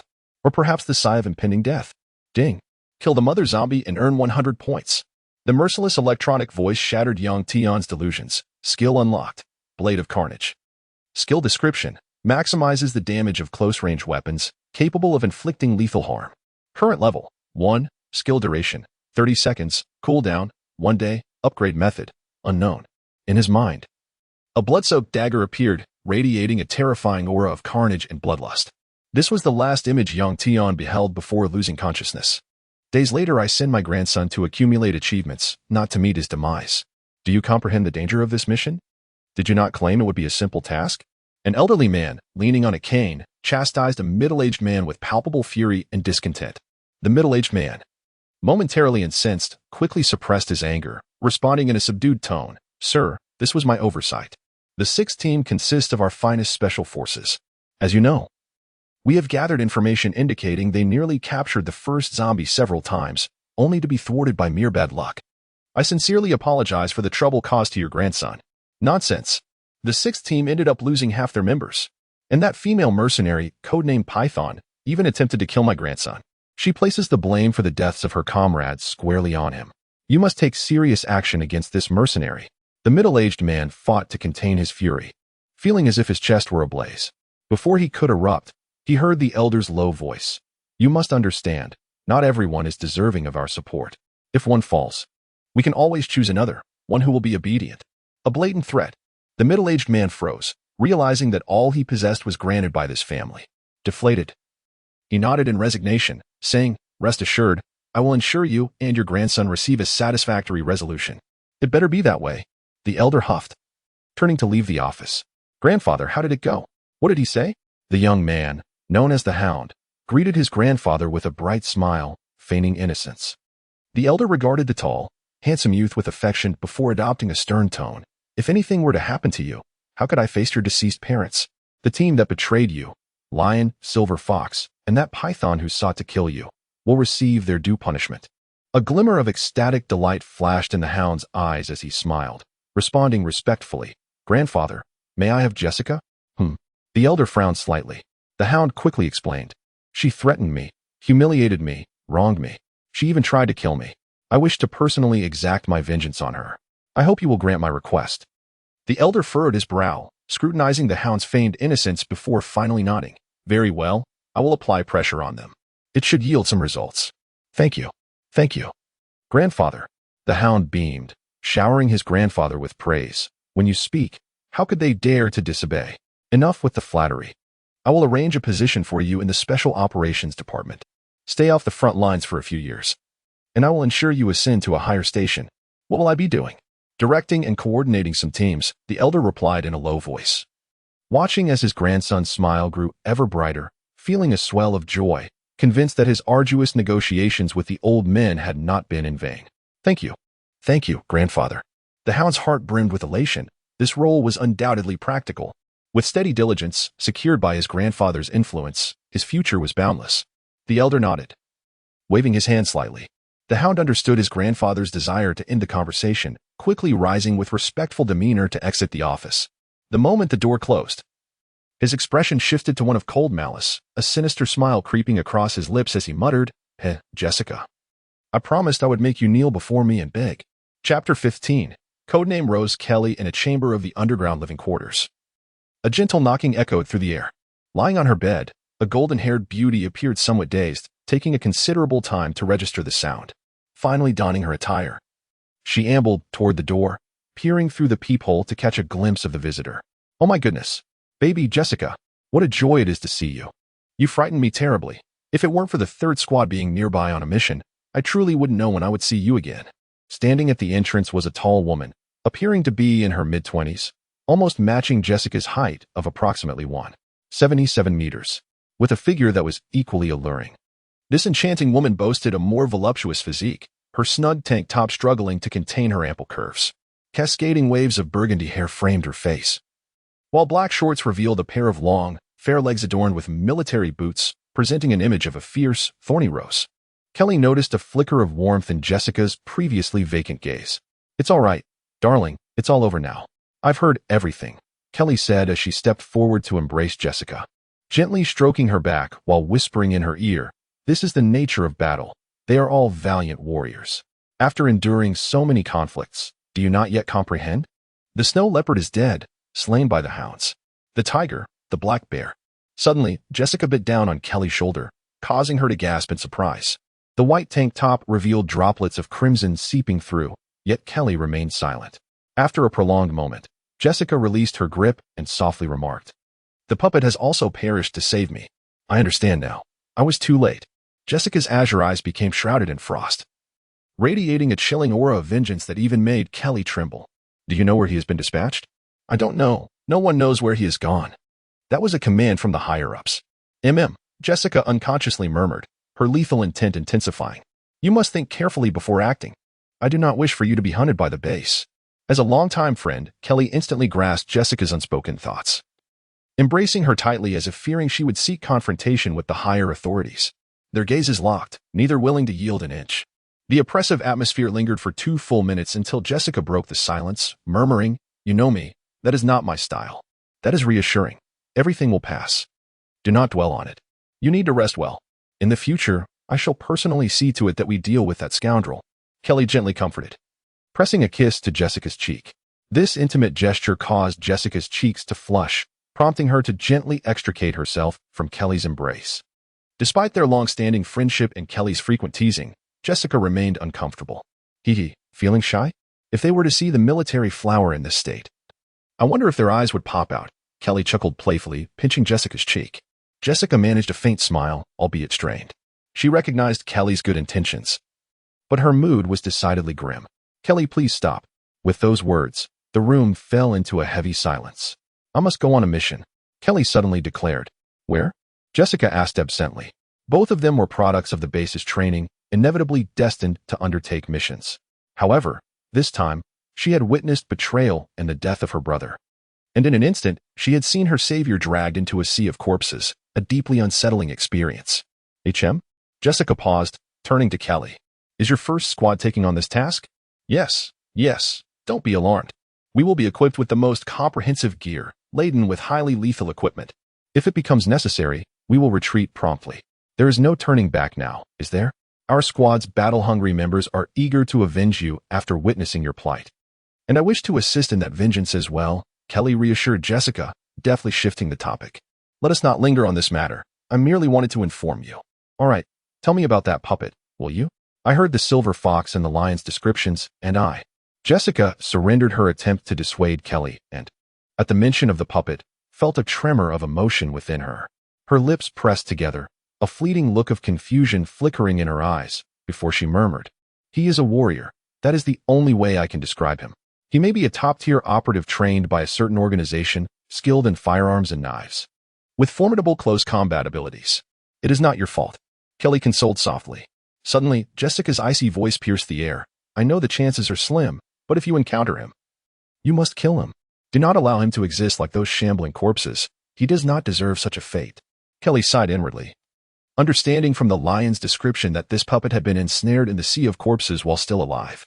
Aside from being devoured by zombies, what other fate could await him? Yet, She did not wish to dishearten Jessica and gently inquired, "What distinctive features does he possess?"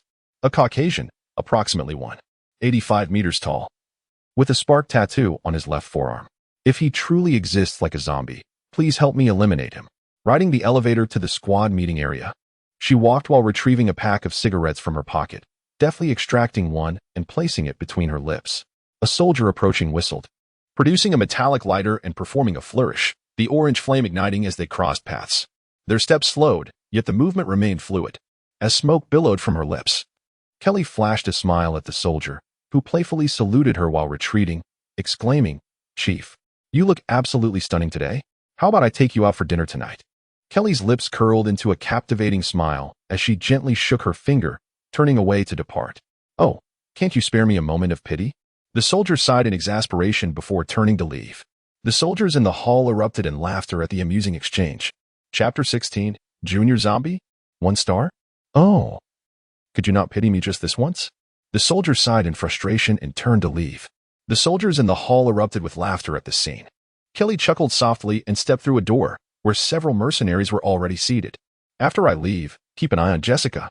Don't let her do anything outrageous," Kelly commanded one of the tall mercenaries. "Rest assured, boss, I will take good care of her," replied the mercenary, though his tone betrayed a hint of uncertainty. The infamous Jessica, known for her prowess, beauty, and icy demeanor, was not easy to manage. Kelly sighed helplessly, refraining from further comment, and instructed another mercenary. "Notify Team 1 to assemble immediately." Tian shook his dazed head, his blurred vision gradually sharpening. Was he still alive? Rubbing his forehead, he felt waves of excruciating pain. Looking down, he saw his appearance was utterly ghastly, bloodied and battered. He was a sight to behold. Unbeknownst to Tian, as he killed the mother zombie and howled in rage, the infection had already taken hold. He had transformed into a zombie, and the emotions he wished to express poured forth in an instant. The surrounding lesser zombies, witnessing their leader's demise and the emergence of a more powerful zombie, scattered in panic, their instincts guiding them to wander aimlessly without direction. "Have I truly become a zombie? Is that why these wretches didn't devour me?" Tian muttered, a sense of dread creeping over him. Suddenly, he realized he could not articulate his thoughts, only emit a series of meaningless growls. Shocked, he clutched his head. Had he genuinely become a zombie? The raspy sounds he produced were jarring to his ears. After a prolonged moment of stupor, Tian slowly rose, surveying the blood-soaked surroundings, a scene of utter devastation. The wandering zombies had vanished, and as he attempted to take a step forward, his legs buckled, causing him to collapse into the pool of blood. A chorus of anguished cries erupted, and Tian rubbed his wounds, tears welling in his eyes from the unbearable pain. After a while, he managed to shuffle toward the lifeless mother zombie, a flicker of resentment flashing in his eyes. It was she who had reduced him to this grotesque state. Gripping the dagger still embedded in the mother's skull, he yanked it free and plunged it back in with fervor. Wretched creature! Wretched creature! Again and again, he thrust the dagger, a futile release of pin-up rage.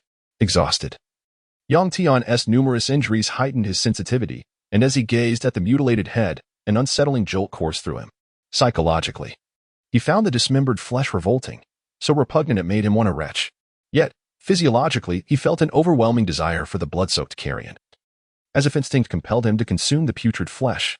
"No, no," Tian shouted inwardly, filled with despair as he cast the dagger aside, fearing he might succumb to the temptation of the crimson meat and blood. "Tian, listen to me. You're not an ordinary zombie. You can transcend this." He raged internally, the acrid scent of blood incessantly tantalizing his appetite. "I shall never feast upon you, you wretched thing."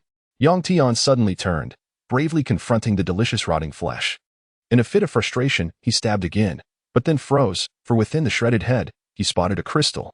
Trembling, Tian reached for the crystal, struggling to suppress his primal urge to seize a handful of flesh and blood. Slowly, he picked up the crystal. Ding! Discovered item, biochemical crystal, edible. Effects, enhances hidden attributes and more, to be developed by the host. Hidden attributes? Tian murmured to himself. Swiftly, he accessed his character template and beheld his description. Character, Tian status, Junior Zombie, 1 star, points, 331 631 redemption list opened, incomplete. Currently items below 630 points are available. Skill, Blade of Carnage. Skill description, maximizes damage from close-range weapons. Can inflict lethal damage on targets. Current level, 1. Skill duration, 30 seconds. Cooldown, 1 day. Upgrade method, unknown. Young Tian looked bewildered. A flicker of disbelief crossing his face. Junior zombie? 1 star? He did not know how long he had been in this stupor when he felt a sharp pain in his palm, the tightly clenched fist pierced by the biochemical crystal. Drawing blood, Yang Tian shut his eyes tightly, hoping it would elevate him to a higher level. At the very least, he hoped to resist the urge to pounce on meat at the sight of it. He tossed the walnut-sized biochemical crystal into his mouth and swallowed. Ding. Consumed biochemical crystal L. Acquired skill. Frenzy acceleration. Hidden attribute. Inherent partial attributes from the mother. To be developed by the host. Yang Tian felt waves of energy coursing through him, and beside the blade of carnage in his character template, a new skill appeared. Frenzy acceleration. Frenzy acceleration. Current level, 1. Duration, 10 minutes. Upgrade method, unknown. Skill description, temporarily boost movement speed. Grants immunity to certain light damage attacks. Frenzy acceleration? Yang Tian mumbled in astonishment, suddenly stiffening as he realized that after consuming the biochemical crystal, he could articulate words, albeit somewhat garbled, if one didn't listen closely. They might think he was merely groaning like a zombie. Chapter 17. You have become a zombie. Yang Tian murmured softly, a bitter smile gracing his lips as he shook his head and raised his gaze to the blood-soaked rooftop. As he surveyed his surroundings, his expression suddenly froze. The gleaming Barrett rifle, though imperceptibly shimmering, caught his eye. It was the Barrett M95 that Jessica had inadvertently dropped while fleeing for her life. The Barrett. Is it truly you? Yang Tian gazed at the blood-soaked weapon with an overwhelming sense of elation. Ignoring the pain coursing through his body, he approached the Barrett, opened the magazine, and discovered it contained merely 3 rounds. Yet, this was hardly a challenge for him. Indeed, he had seen in the points shop that one could acquire a magazine for 5 points. How splendid, how splendid. With trembling hands, Yang Tian caressed the Barrett, his favorite sniper rifle in the game, now firmly resting in his arms in the real world. Such joy was beyond words. Perhaps it was the most exhilarating moment since his arrival in this new realm. Ding. High-level item detected. Barrett M95. A melodious electronic voice resonated, and Yang Tian excitedly shouldered the Barrett. Peering through the scope, the chaotic world unfolded before his eyes. He sighed, suddenly reminded of his current state. He was now a zombie. Who would he kill with this weapon? Would it still be zombies? Although he had transformed into one of the undead, his heart remained human. His world had been irrevocably shattered. How was he to navigate this new existence? Yang Tian let out a hoarse, anguished roar, causing nearby zombies to flinch and instinctively retreat. Leaving a vacuum around him on the rooftop, he tilted his head upwards, squinting at the piercing sun, then began to search among the bodies for relatively clean clothing. After tearing off several pieces, he diligently wiped the blood from the Barrett, taking considerable time before it revealed a glimpse of its original, lustrous silver sheen. With the hefty Barrett hoisted upon his shoulder, he descended step by step. In truth, he desired to search for the heavy machine gun left behind by the lion. But alas, aside from the solitary Barrett that had survived in the corner, the other firearms had been swept away by the tide of corpses. Step by step, enduring the pain, Yang Tian made his way down the stairs. The disorderly office was littered with lifeless bodies, a testament to the ferocity of the battles that had transpired. Gradually, he approached a mirror and halted, staring at the reflection staring back. Not a person, but a corpse. The once handsome face had grown paler, his figure still upright, unchanged in appearance. The only alteration was in his pupils, which had shifted from blue to a murky gray-green. This was perhaps the most significant distinction between Yang Tian and the majority of zombies. While ordinary zombies possessed gray pupils, his were a peculiar blend of gray and green, a hauntingly beautiful yet disturbing sight, drawing one in with its depth. You are a zombie from this moment forth. Yang Tian gazed at the reflection with trembling voice, suddenly shouting, from this moment on, I am a zombie. A series of hoarse roars erupted from him as he desperately grasped his hair. After consuming the biochemical crystal, he had regained his ability to speak, yet the deep, raspy tone filled him with despair. With a fierce wave of his hand, as if venting some pent-up frustration, he pointed at the zombie in the mirror and exclaimed, You. Yang Tian stared at the reflection of the zombie, its eyes clouded in gray-green, its body marred by blood and festering wounds. Suddenly, he felt a surge of weakness wash over him. Was this grotesque and human form a punishment from the divine? Crash. Yang Tian's fist struck the mirror, leaving a spider web of cracks that ultimately shattered, scattering shards across the floor. Control. Control. Yang Tian closed his eyes in anguish, his trembling body gradually calming. After a moment, he lifted the barret once more and continued his descent. Along the way, he encountered a few stumbling zombies. Just a day prior, these creatures would have lunged at him, eager to sink their teeth into his flesh. But now, as Yang Tian traversed the staircase, they instinctively recoiled, fearful of the presence of a superior being among their ranks. Did their minds also harbor something akin to the crystal that had transformed him? Yang Tian grasped the handrail, descending while contemplating his thoughts. If you wish to do it, then do it. With a swift motion, he seized a passing male zombie, and with a fierce swipe of his dagger, severed its head from its neck in an instant. Since consuming the crystal, Yang Tian was no longer the sluggish, ordinary zombie he once was. The attributes inherited from the mother entity had endowed him with a speed surpassing that of his human self. It could be said that since ingesting that biochemical crystal, Yang Tian had acquired many of the green-haired mother-esh traits. Despite being battered and bruised from the battle, dispatching such an ordinary zombie was a trivial task. Moreover, it was effortless to eliminate one that was momentarily dazed by his superior aura. Disposing of the body as though it were refuse, Yang Tian booted the zombie aside and, holding the severed head, searched for the elusive biochemical crystal. After a lengthy search, he concluded that ordinary zombies bore no such treasures. Discarding the head, he gazed at his blood-stained hands, suddenly overcome by an insatiable desire, a craving for sustenance. Unable to resist, Yang Tian extended his tongue, yearning to taste the residual blood on his hands. The moment his tongue met the warm, crimson liquid, an overwhelming sense of satisfaction surged through him, compelling him to indulge again. The lingering flavor ignited his appetite, prompting him to lick his palm once more, an instinctive reaction. Suddenly, his gray-green eyes widened, fixating on the delicacy before him. Yang Tian angrily shook his hand, attempting to rid himself of the blood, resembling a madman wrestling with his own psyche. One moment filled with insatiable desire, the next engulfed in revulsion. What are you doing? What are you doing? Yang Tian clutched his head, weakly leaning against the wall, slowly sliding down to the ground. Chapter 18. Zombies. Yang Tian. A week later, a young man staggered aimlessly down the street, enveloped in a hazy stupor. While many things could be concealed, the aura of bloodlust and slaughter emanating from him was unmistakable. Furthermore, he exuded a chilling presence that sent shivers down the spine, accompanied by low growls escaping his throat intermittently. His deep, grayish-green eyes, captivating yet terrifying, held a mesmerizing quality that instilled panic and dread in those who dared to meet his gaze. This unholy being, neither human nor ghostly, was none other than our protagonist. Yang Tian. What am I? A pitiful wretch cast aside?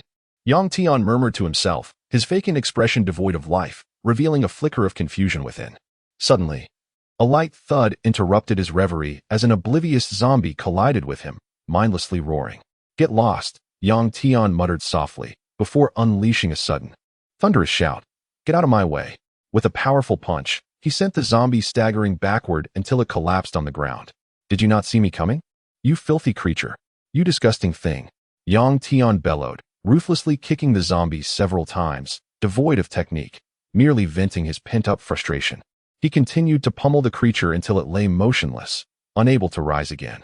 Transforming from a man into a zombie was an overwhelming shift that caught Yang Tian off guard. The scattered zombies around him regarded him with fearful eyes, cautiously parting ways for this high-level zombie, radiating an aura of death. Yang Tian surveyed his surroundings, observing the fearful figures, and a surge of resentment welled up within him. It had been an entire week, a full week of witnessing these wandering undead, and unfortunately, he was one of them. Under the blazing sun, which seemed to shine upon everyone but him, Yang Tian felt shrouded in a dim aura, completely out of sync with the world.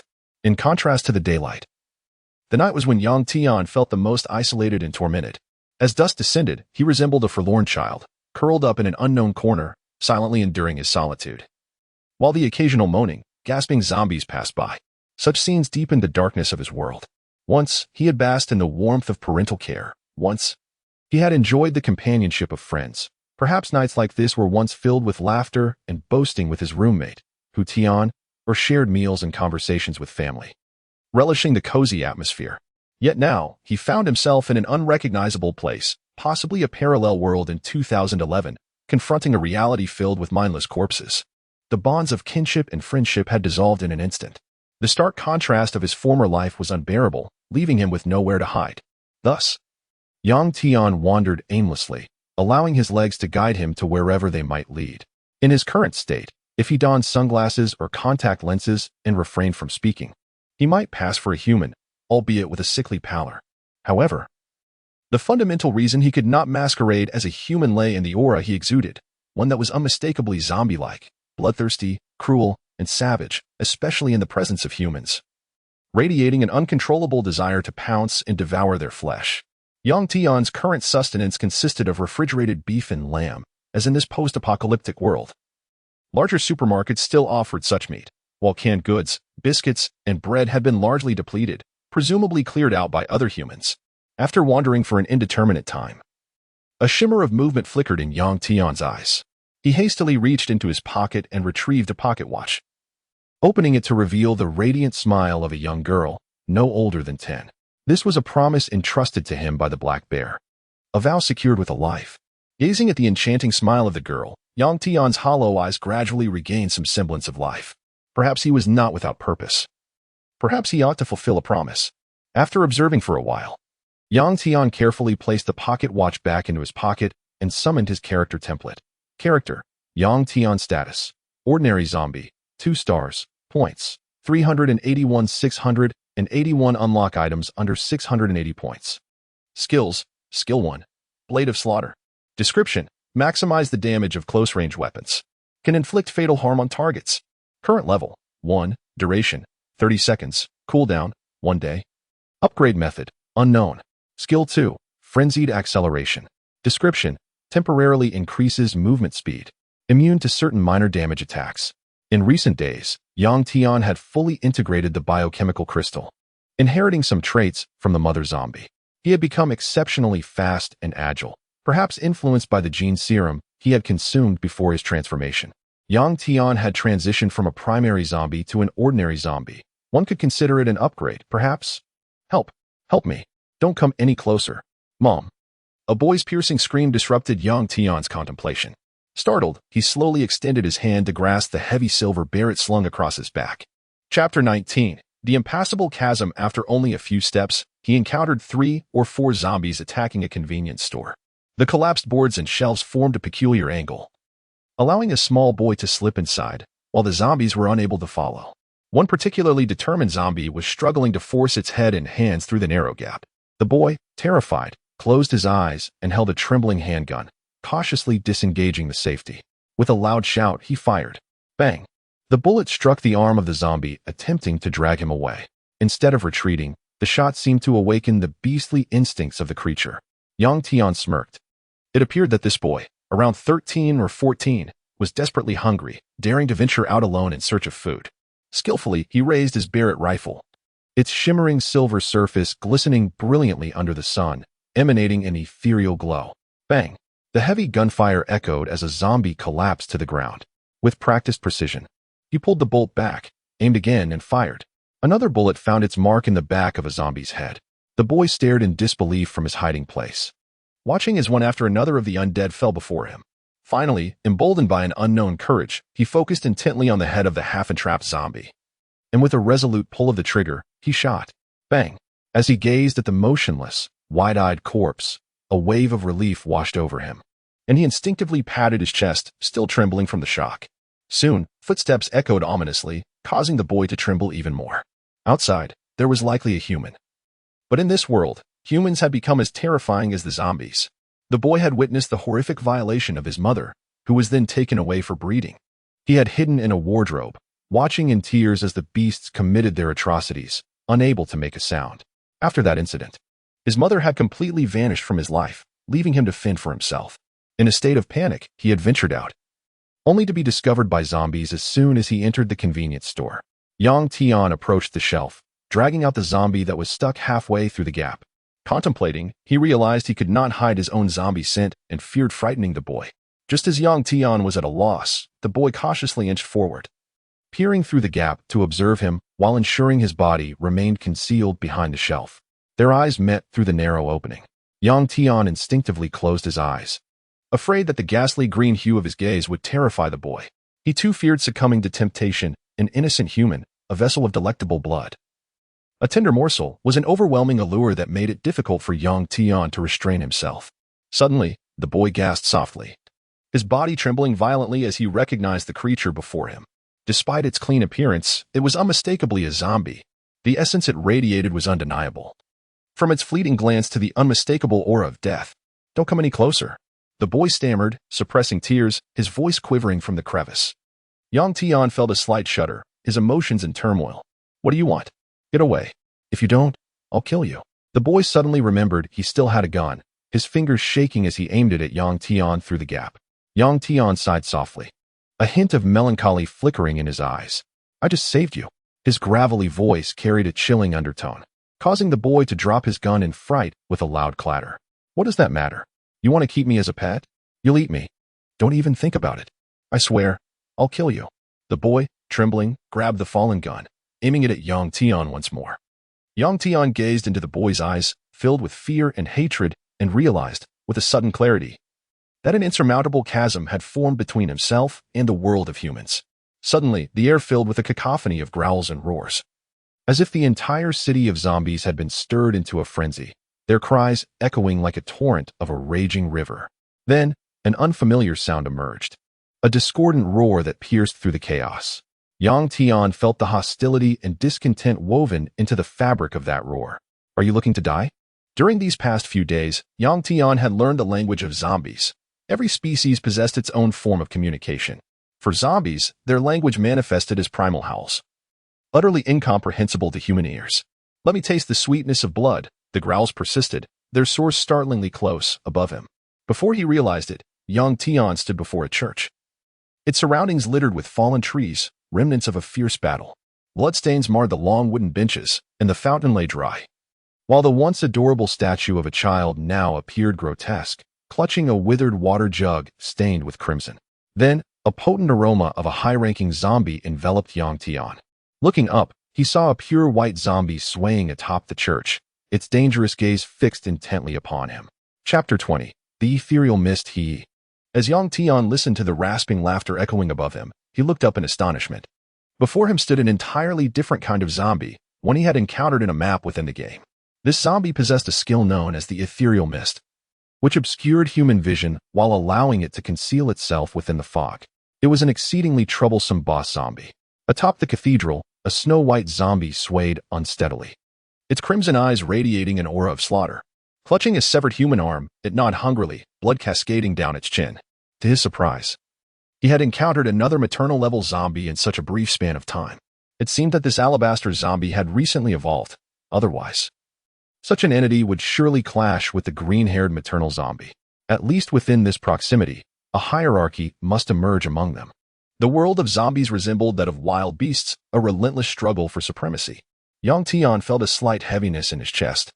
Though he had ascended from a basic zombie to an ordinary one, he still lagged behind the maternal-level zombies. This implied that only through further advancement could he attain their level. When he defeated the green-haired maternal zombie, despite consuming a genetic potion, he was still 2 levels beneath it.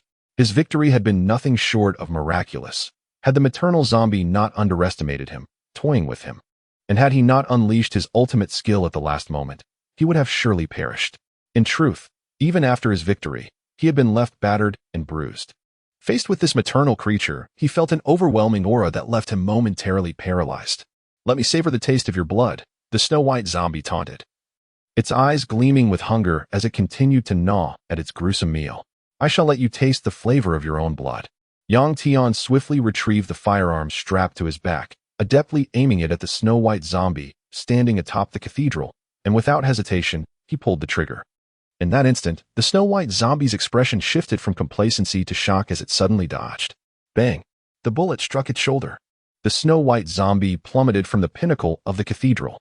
"Consider yourself fortunate." Yang Tian's voice was low and raspy, barely audible. A resounding crash echoed nearby as the zombie hit the ground with a heavy thud. The snow-white zombie's furious voice followed, hiss. "I will kill you. I shall slay you first." Without a moment's hesitation, Yang Tian hefted his barret and rushed toward the source of the noise. After only a few strides, he found the snow-white zombie crouching on the ground, swaying precariously as blood gushed from its shoulder. "Die!" Yang Tian declared fiercely, once more raising his weapon, aiming for the maternal zombie's head. Suddenly, Yang Tian's vision blurred, a veil of white mist obscuring his sight. He could no longer discern the distant snow-white zombie. Furrowing his brow, he realized the skill had activated. With no other option, he set down his firearm and surveyed his surroundings, only to discover that in mere seconds, a thick fog had enveloped the cathedral. The white mist was dreamlike, seconds passing like hours, growing ever denser until visibility was reduced to a mere 3 meters. The afternoon sun vanished, and young Tian found himself in a world consumed by mist. Reluctantly, he secured the barret on his back. Such conditions greatly diminished the efficacy of firearms. "Come out, you wretched creature." Yang Tian's expression was tense as he drew the dagger from his waist, gripping it firmly in preparation for combat. Yet he waited for 3 interminable minutes. The atmosphere was thick with tension, and Yang Tian found it increasingly difficult to remain vigilant in this fog-laden world where even the slightest sound sent chills racing through him. Those brief 3 minutes felt like an eternity. "Damn it," Yang Tian muttered in a low, resentful tone. "Hee, I yearn for your flesh and blood." A faint, raspy voice emerged from the right side of the mist. Finally, it had shown itself. Yang Tian's body tensed, and he swiftly slashed the dagger to the right. "Hee, you will perish here." The voice, which had originated from the right, suddenly shifted to the left. Yang Tian's eyes widened in alarm. In this foggy realm, disorientation gripped him. He could no longer tell which direction was which, the mist an invisible prison ensnaring him. "I must devise a strategy. I cannot be trapped here." Yang Tian thought anxiously as a chilling sensation crept up his spine. A sinister voice, laced with a hint of brutality, echoed from behind him. "I will consume you. Your essence is so delightful. I must devour you." With a sudden pivot, Yang Tian slashed his dagger in a graceful arc, but it met only air. Unable to pierce the veil of mist, he found himself gasping for breath, realizing that the enemy had crept upon him without a whisper. A chill settled within Yang Tian's heart. "Jia, I shall slay you." The eerie laughter surrounded him, assaulting his senses and plunging him deeper into despair. The snow-white zombie emitted a mournful wail, seemingly oblivious to Yang Tian's words, continuing to murmur, "I shall devour you." With a sudden burst of resolve, Yang Tian turned sharply, his dagger slicing through the air, only to collide with a claw, producing a sharp, ringing sound. He stepped forward, intent on pursuing the attack. But in the dense fog, the snow-white zombie had vanished once more. "FK," Yang Tian cursed, cautiously shifting sideways, utterly disoriented. Crack! A sudden icy sensation gripped his hand, and instinctively, he swung his dagger. A shrill sound erupted as the blade clashed against metal, producing a shower of sparks. A door? When had he arrived at the cathedral's main entrance? Yang Tian looked up at the imposing iron door, mere feet away yet still shrouded in obscurity. This ethereal mist was truly maddening. He forced himself to remain calm, attempting to devise a plan. With a resounding crash, Yang Tian rolled to the side just as the iron door was smashed open, revealing the snow-white zombie once again. Chapter 21. The Blade of Frenzied Acceleration and Slaughter. Yang Tian cautiously sensed his surroundings when, suddenly, a loud bang echoed, and he felt as if he were a kite severed from its string, soaring far away. Rolling on the ground countless times, a sharp pain surged in his lower abdomen as the claws struck him, mercilessly tearing away a piece of flesh. With a sinister chuckle, Yang Tian looked up to find the pale mother zombie partially manifesting before him, seemingly uninterested in attacking, instead savoring the morsel of flesh in her hands, his flesh. "I have feasted upon you," she taunted, her chilling laughter resonating as her form slowly dissipated, leaving behind droplets of blood. Yang Tian swiftly regained his footing and lunged at the fading apparition. Whoosh! Once more, his attack met with emptiness. A cold breeze brushed past his ears, and without a second thought, he bent forward as the claws narrowly missed his back. The sound of blood gushing forth filled the air as he realized he had struck something, not quite a living being, but rather a corpse, splattering blood upon his hands. In a surge of excitement, he attacked again, only to find the target had vanished once more. A chorus of agitated growls erupted from the zombies nearby, their fury echoing far and wide, silencing the surrounding undead. "Boss, there's something amiss in the West District." A soldier aboard a helicopter observed the dense fog below, which seemed to envelop a specific area while the rest remained untouched. The ordinary zombies in that vicinity had vanished entirely. A woman, her pale fingers pinching the cigarette at her lips, exhaled a plume of smoke and spoke into the radio, their SN area shrouded in mist, devoid of any ordinary zombie traces. "I believe." Before she could finish, a heart-wrenching scream pierced through the fog. "Boss, there's definitely something happening. It might be the mother." The soldier trembled at the haunting sound. The woman's expression shifted as she discarded her cigarette and demanded, "What is the exact location?" The nearby mercenaries, sensing the gravity of the situation, ceased their banter. One female mercenary, her wine-red waves cascading over her shoulders, cast a fierce gaze over her comrades and declared, "Gentlemen, it's time to get to work." Young Tian, covered in gory wounds, faced the relentless onslaught of the pale zombie, which seemed to have gone mad, increasing its attack frequency with startling speed and unexpected angles, leaving young Tian in dire straits. A harrowing scream echoed, sending tremors through the soldiers. Young Tian clutched his bloodied arm, where another chunk of flesh had been torn away. The repugnant voice of the pale zombie echoed once more, this time from his left rear. As time passed, the frequency of its attacks surged. "Your skill duration is running out, I senti it?" Yang Tian observed the thinning mist around him. Though visibility remained a challenge beyond 3 meters, he could clearly perceive the objects before him. A series of whimpers resonated, as if spurred by some unseen force, and suddenly, a shadow of a corpse darted forth from the mist. Striking air once more, it melded seamlessly back into the fog.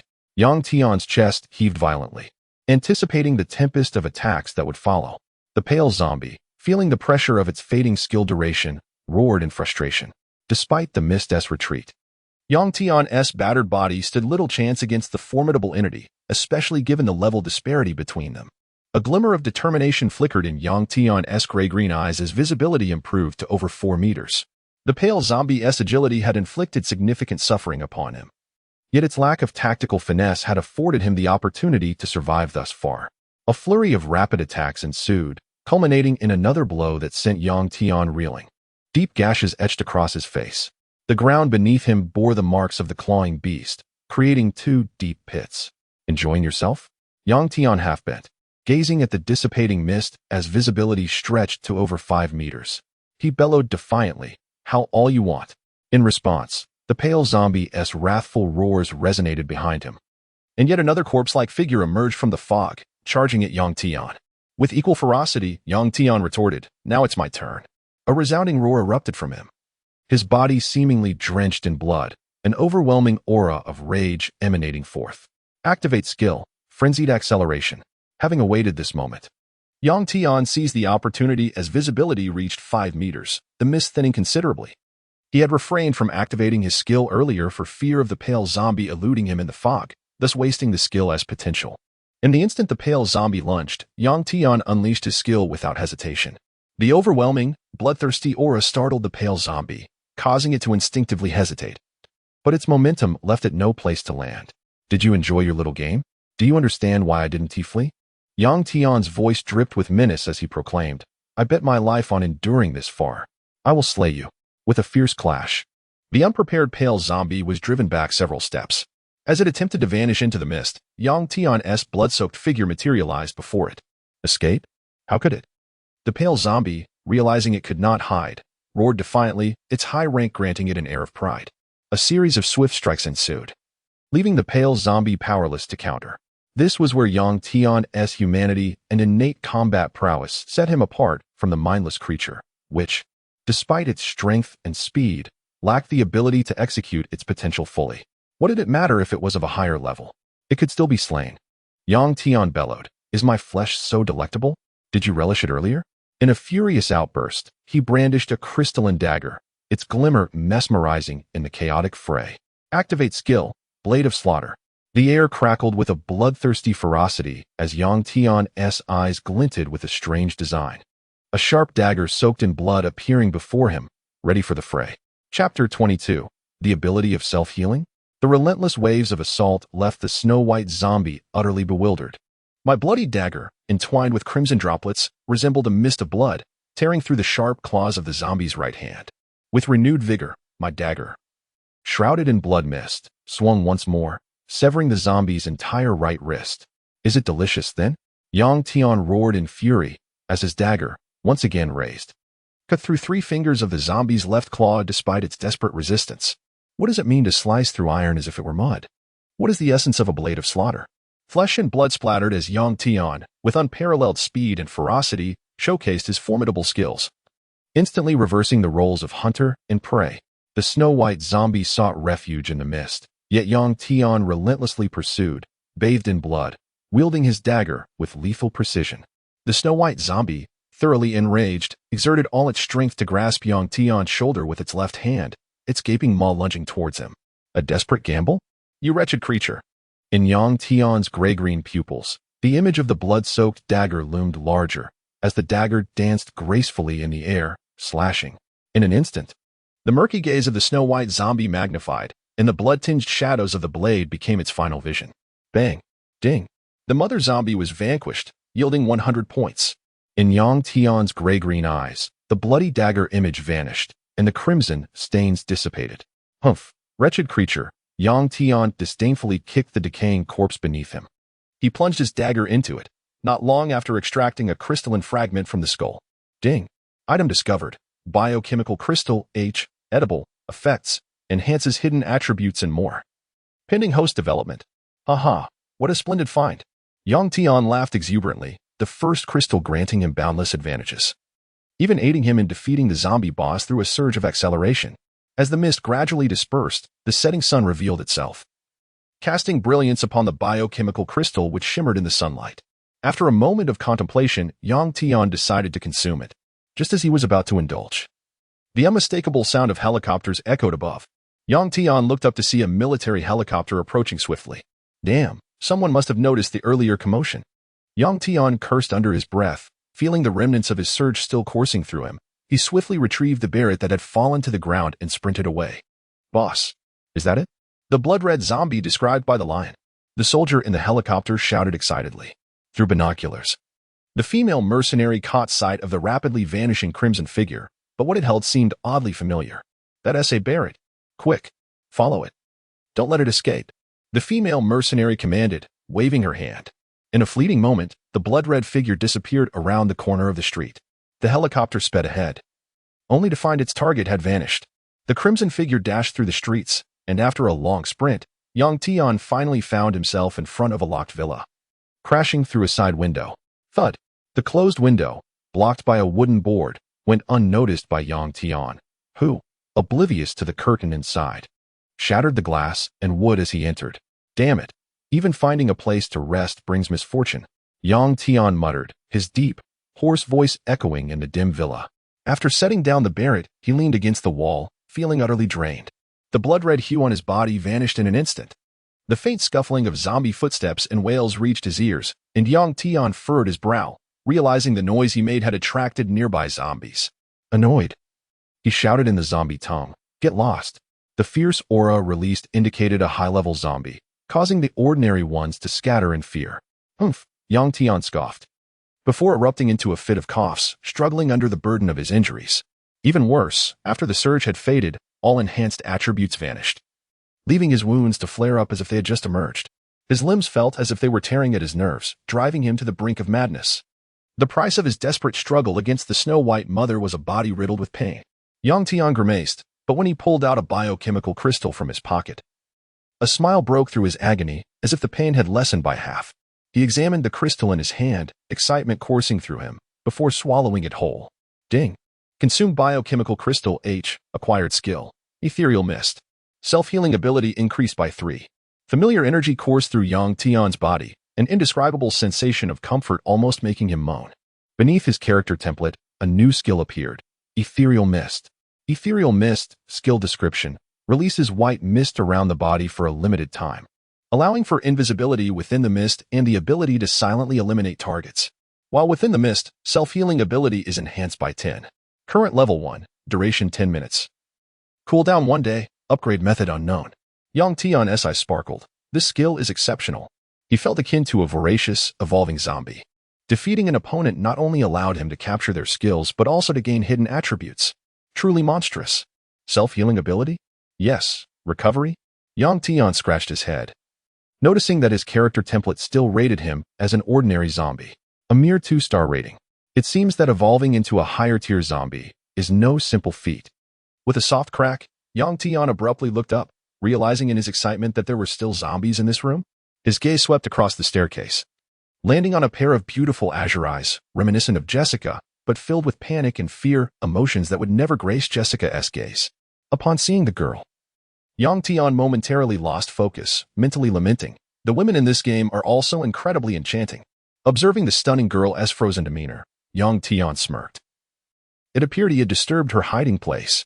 But then again, no wonder the window was boarded up. There was a human hiding here, dragging his blood-soaked body. Young Tian slowly rose. A small handgun appeared in the girl's trembling hands, her eyes wide with alarm as she aimed it at him, her fingers quaking. Young Tian snorted, hefting the heavy Barrett and approaching the door, intending to leave this human undisturbed. As for how she had survived in such a confined space for so long, it was not his concern. Perhaps her family had stockpiled hundreds of cans. Of course, he was joking. Just as his hand grasped the doorknob, he found it too was nailed shut.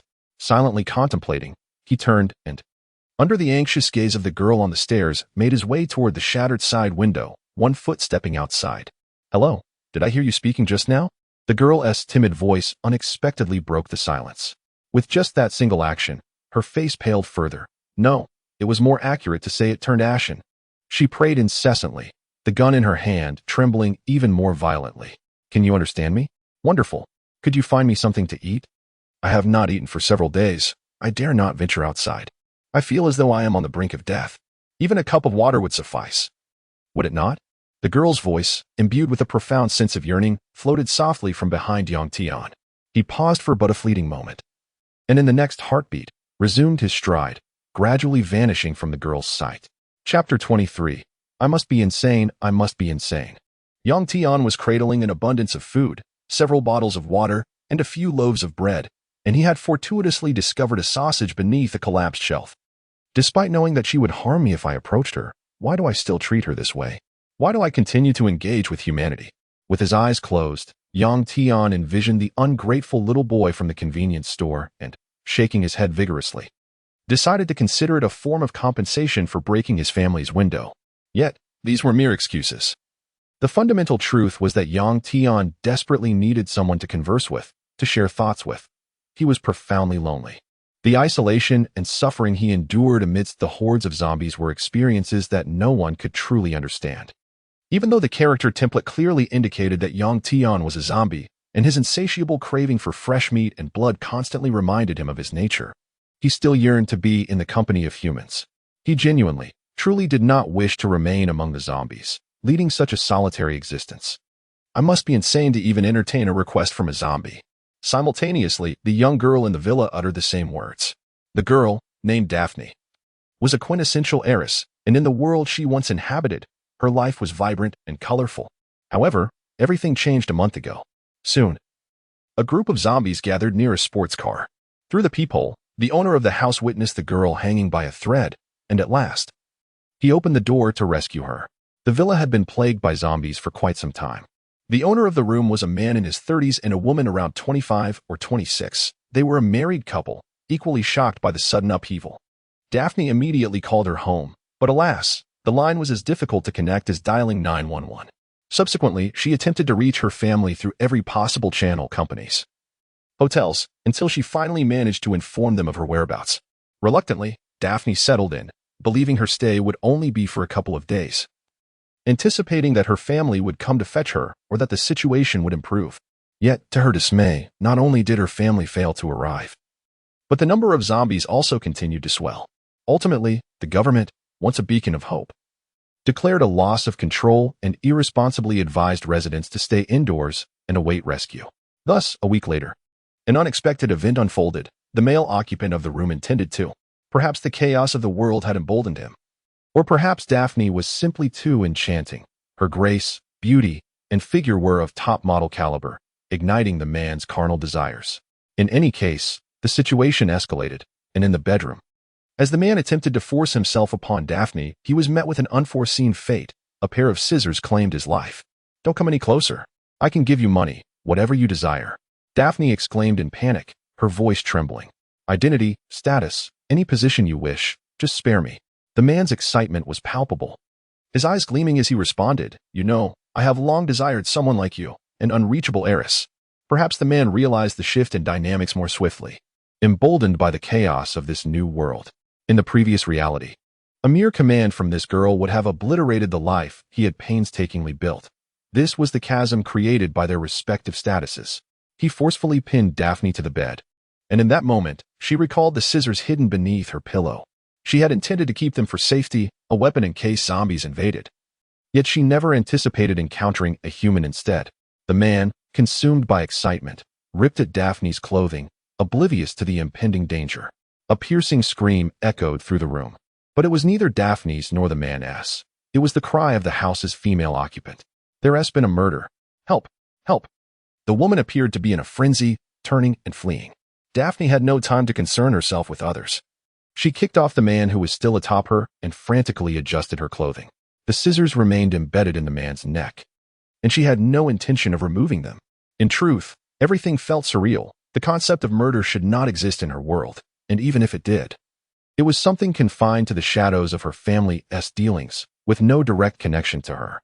No, no, no. Another anguished scream erupted as Daphne scrambled to the window, only to witness the deranged woman being beset by two zombies in the street, torn apart in an instant. Flesh, blood, bones scattered. Daphne tightly shut her eyes, feeling as though her world had been irrevocably upended in just one day, relying on the meager supplies left within the villa. Daphne managed to survive. She dared not venture outside. The wandering zombies haunted her nightmares. Moreover, her noble and unique elegance, coupled with her breathtaking beauty, became a burden. As a woman, she was even more apprehensive about stepping outside. In the days that followed, she witnessed a group of approximately 30 people through the window, over 20 men, 4 or 5 women, and a few children. The men casually selected a woman, stripping her of her clothing, and to Daphne, they seemed no different from beasts. She was acutely aware of her exceptional attributes. The thought of the horrors that awaited her outside filled her with dread, leading her to imagine a fate of being captured and ultimately devoured. Who could have predicted such a day? These were once the very qualities she took pride in. Would she perish of starvation here, or should she seek an opportunity to depend on someone else to survive? A sorrowful smile graced Daphne's exquisite face as she grasped a wooden plank, intending to secure the shattered window. Suddenly, she caught sight of a figure, a shadow, perhaps a zombie. Chapter 24. The Frantic Path. Daphne Tian gazed at the ravenous girl before him, unable to suppress a gulp. How he wished to share her fervent passion for bread, yet he could not. The only thing that stirred even a modicum of interest in him was the sausage. And even that was but a fleeting thought.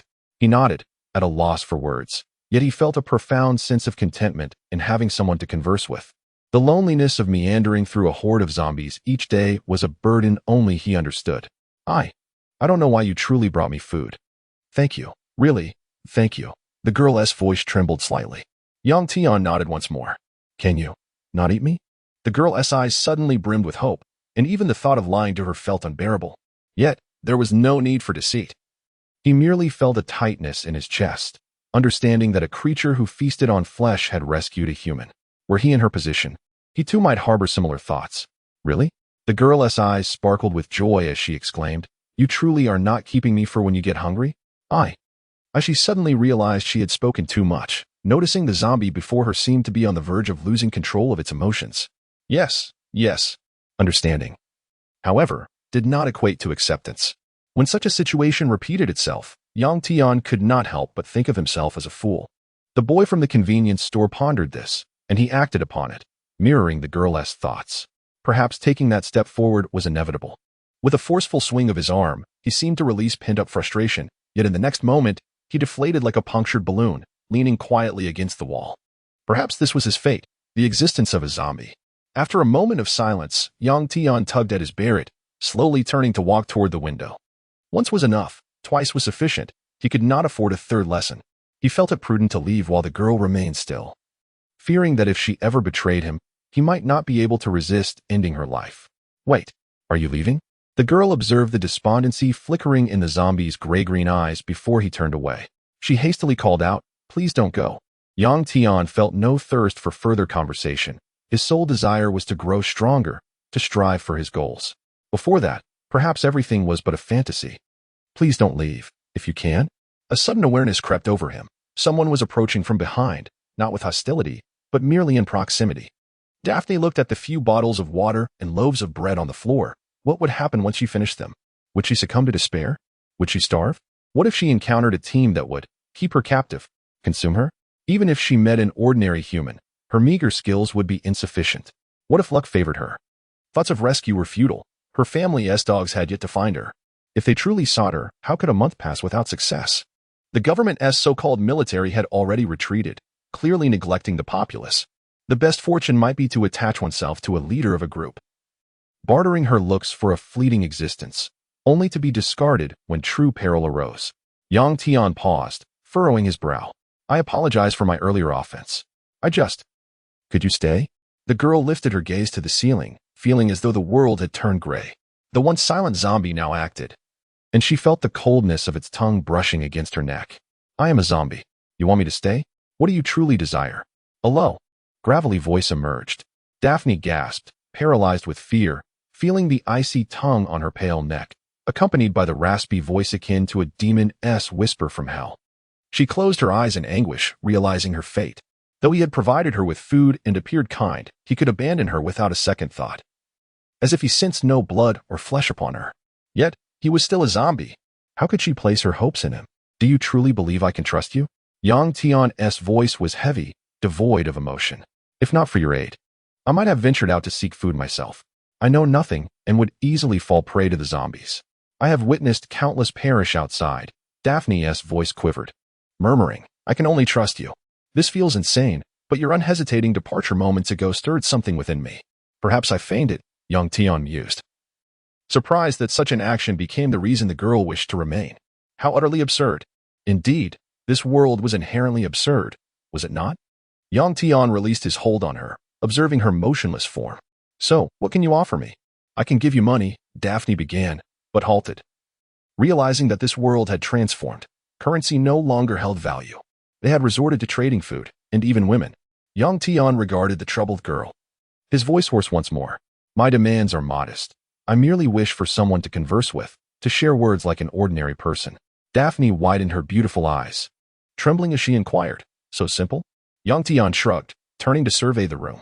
In that fleeting moment, the despondency in his gaze transformed into a spark of life. He was lonely. His request was not excessive, merely a companion to prevent him from becoming lost amidst the sea of corpses. Yes, that was all. Then, since you were so capable, could you take me to Los Angeles? Daphne timidly asked, watching Yang Tian's back. That is a long-term goal. The chilling words rang sweetly in Daphne's ears. Chapter 25. The surviving entity. I need to rely on him for my survival. He has just rescued me, and I must earn his favor, at least for my own safety.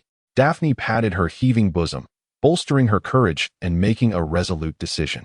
Knock, knock, knock. The sound of knocking startled Yang Tian, who glanced at his bare upper body and the untreated wounds, shaking his head helplessly before opening the door. What do you want? The husky voice nearly made Daphne drop the medical kit she held. I saw you covered in blood. You must be seriously injured. I am studying medicine, and I can help with your wounds. Daphne mustered her courage, speaking timidly with her head slightly bowed.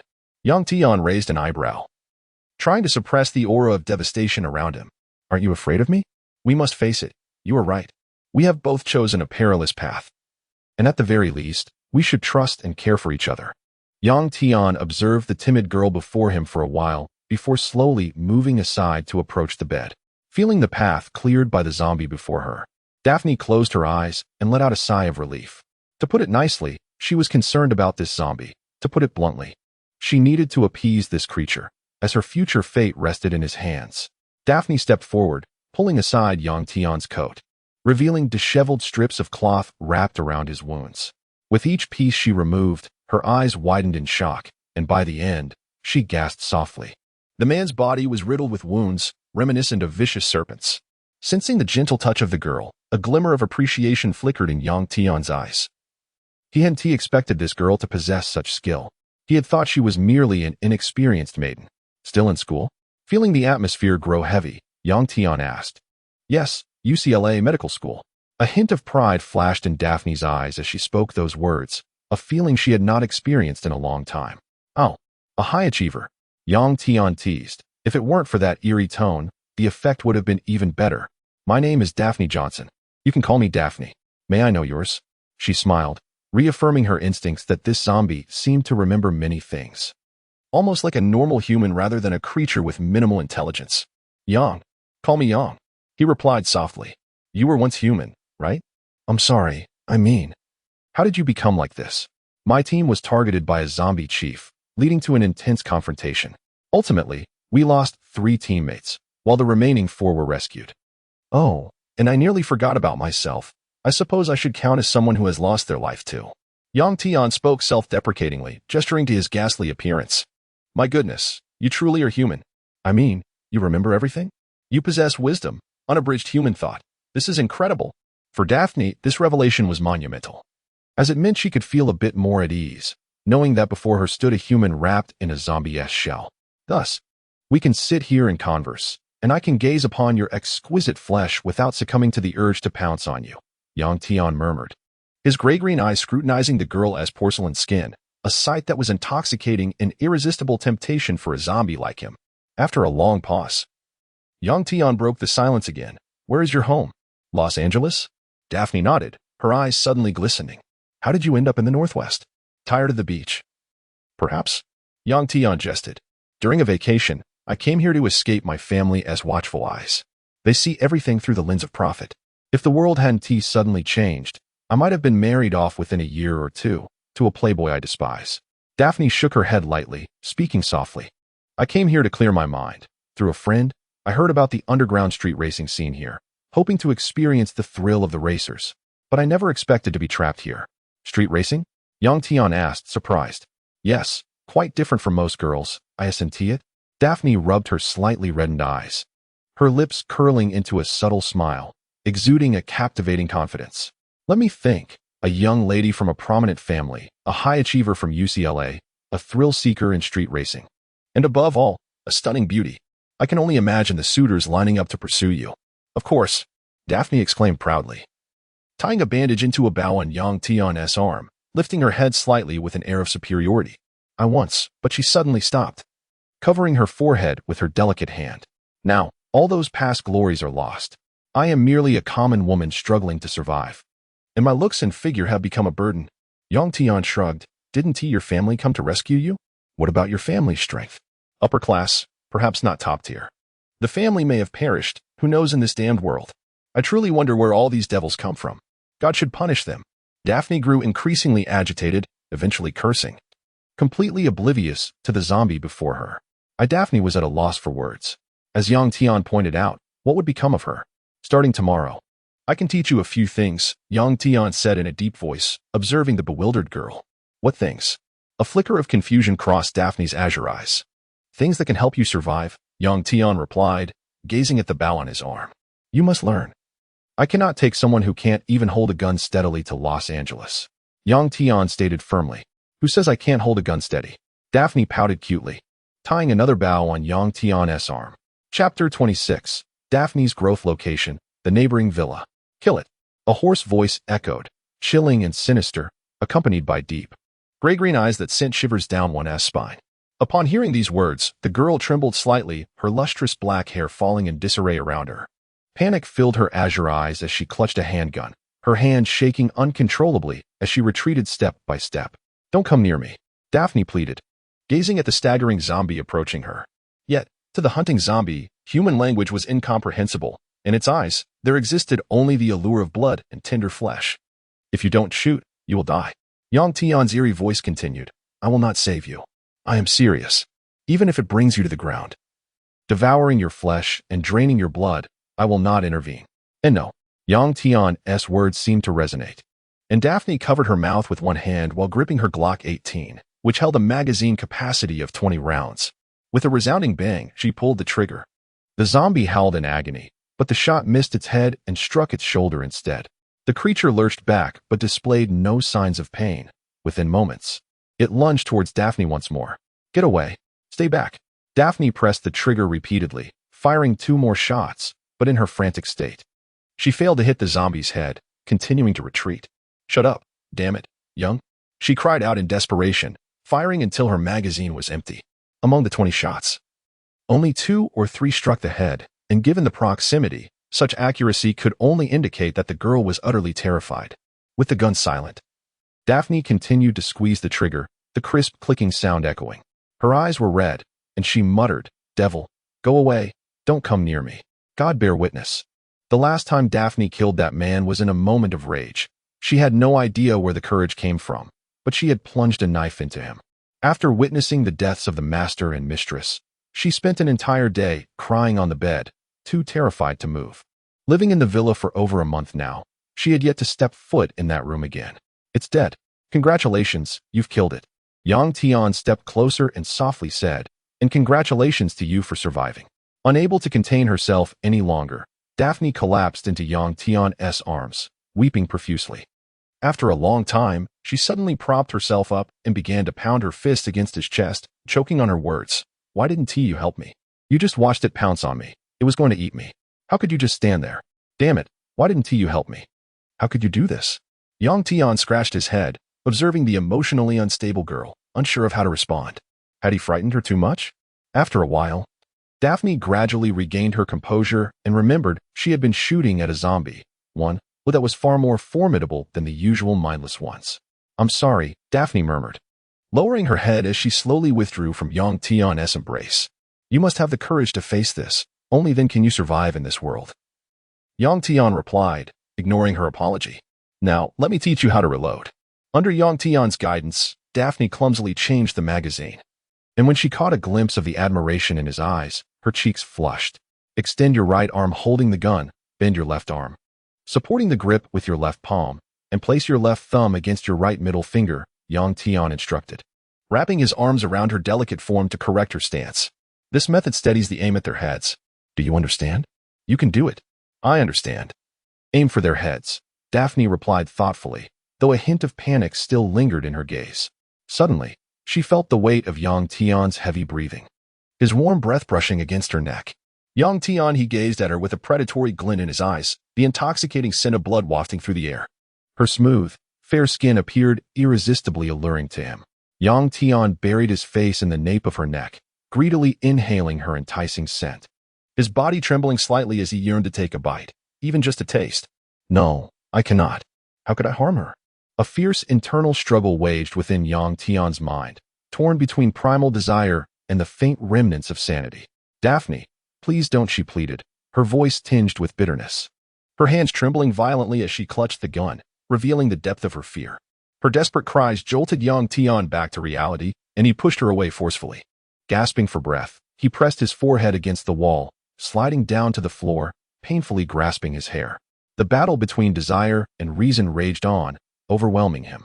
With two sudden thuds, Daphne watched in shock as Yang Tian slammed his head against the wall, drawing a trickle of blood. He muttered hoarsely, I'm sorry. I'm sorry. Daphne's hands trembled, her fingers whitening as she gripped the Glock tightly. Her eyes filled with a complex mix of emotions as she looked at Yang Tian, who was sitting helplessly against the wall. She spoke in a quivering voice. If you really can't hold back, I can give you a little. What? Yang Tian exclaimed, bewildered, as he turned to look at Daphne.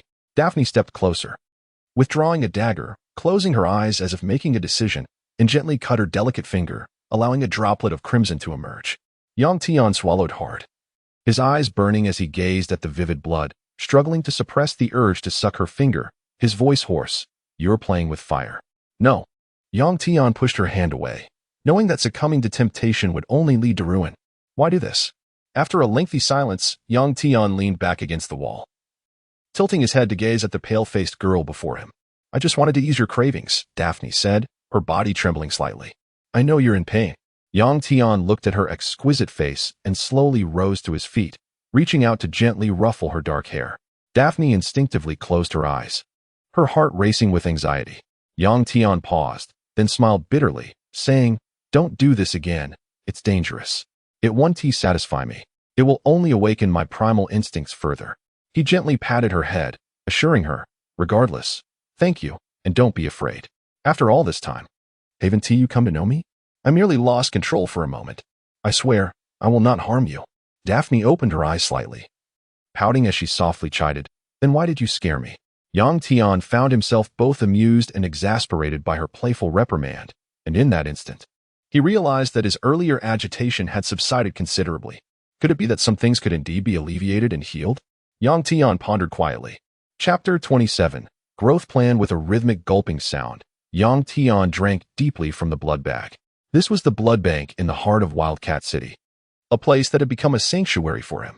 For a long time, Yang Tian had harbored a distaste for deriving blood and flesh from humans to satiate his desires.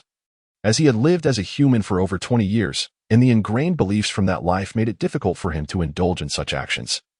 Though his perspective had been gradually shifting.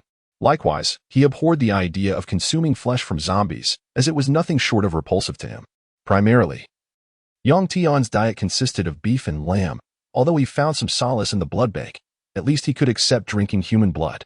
However, the thought of pouncing on a person and sinking his teeth into them was utterly unthinkable. After finishing a bag, young Tian rose unsteadily to his feet, wiped the blood from the corner of his mouth, and cradled his stomach in satisfaction as he made his way outside. In the distance, a soldier, binoculars in hand, shouted excitedly, "Boss, is it really him?" Inside the villa, Daphne pointed through a gap in the curtains, saying, "Young, look, there's something strange. I just saw it running fast."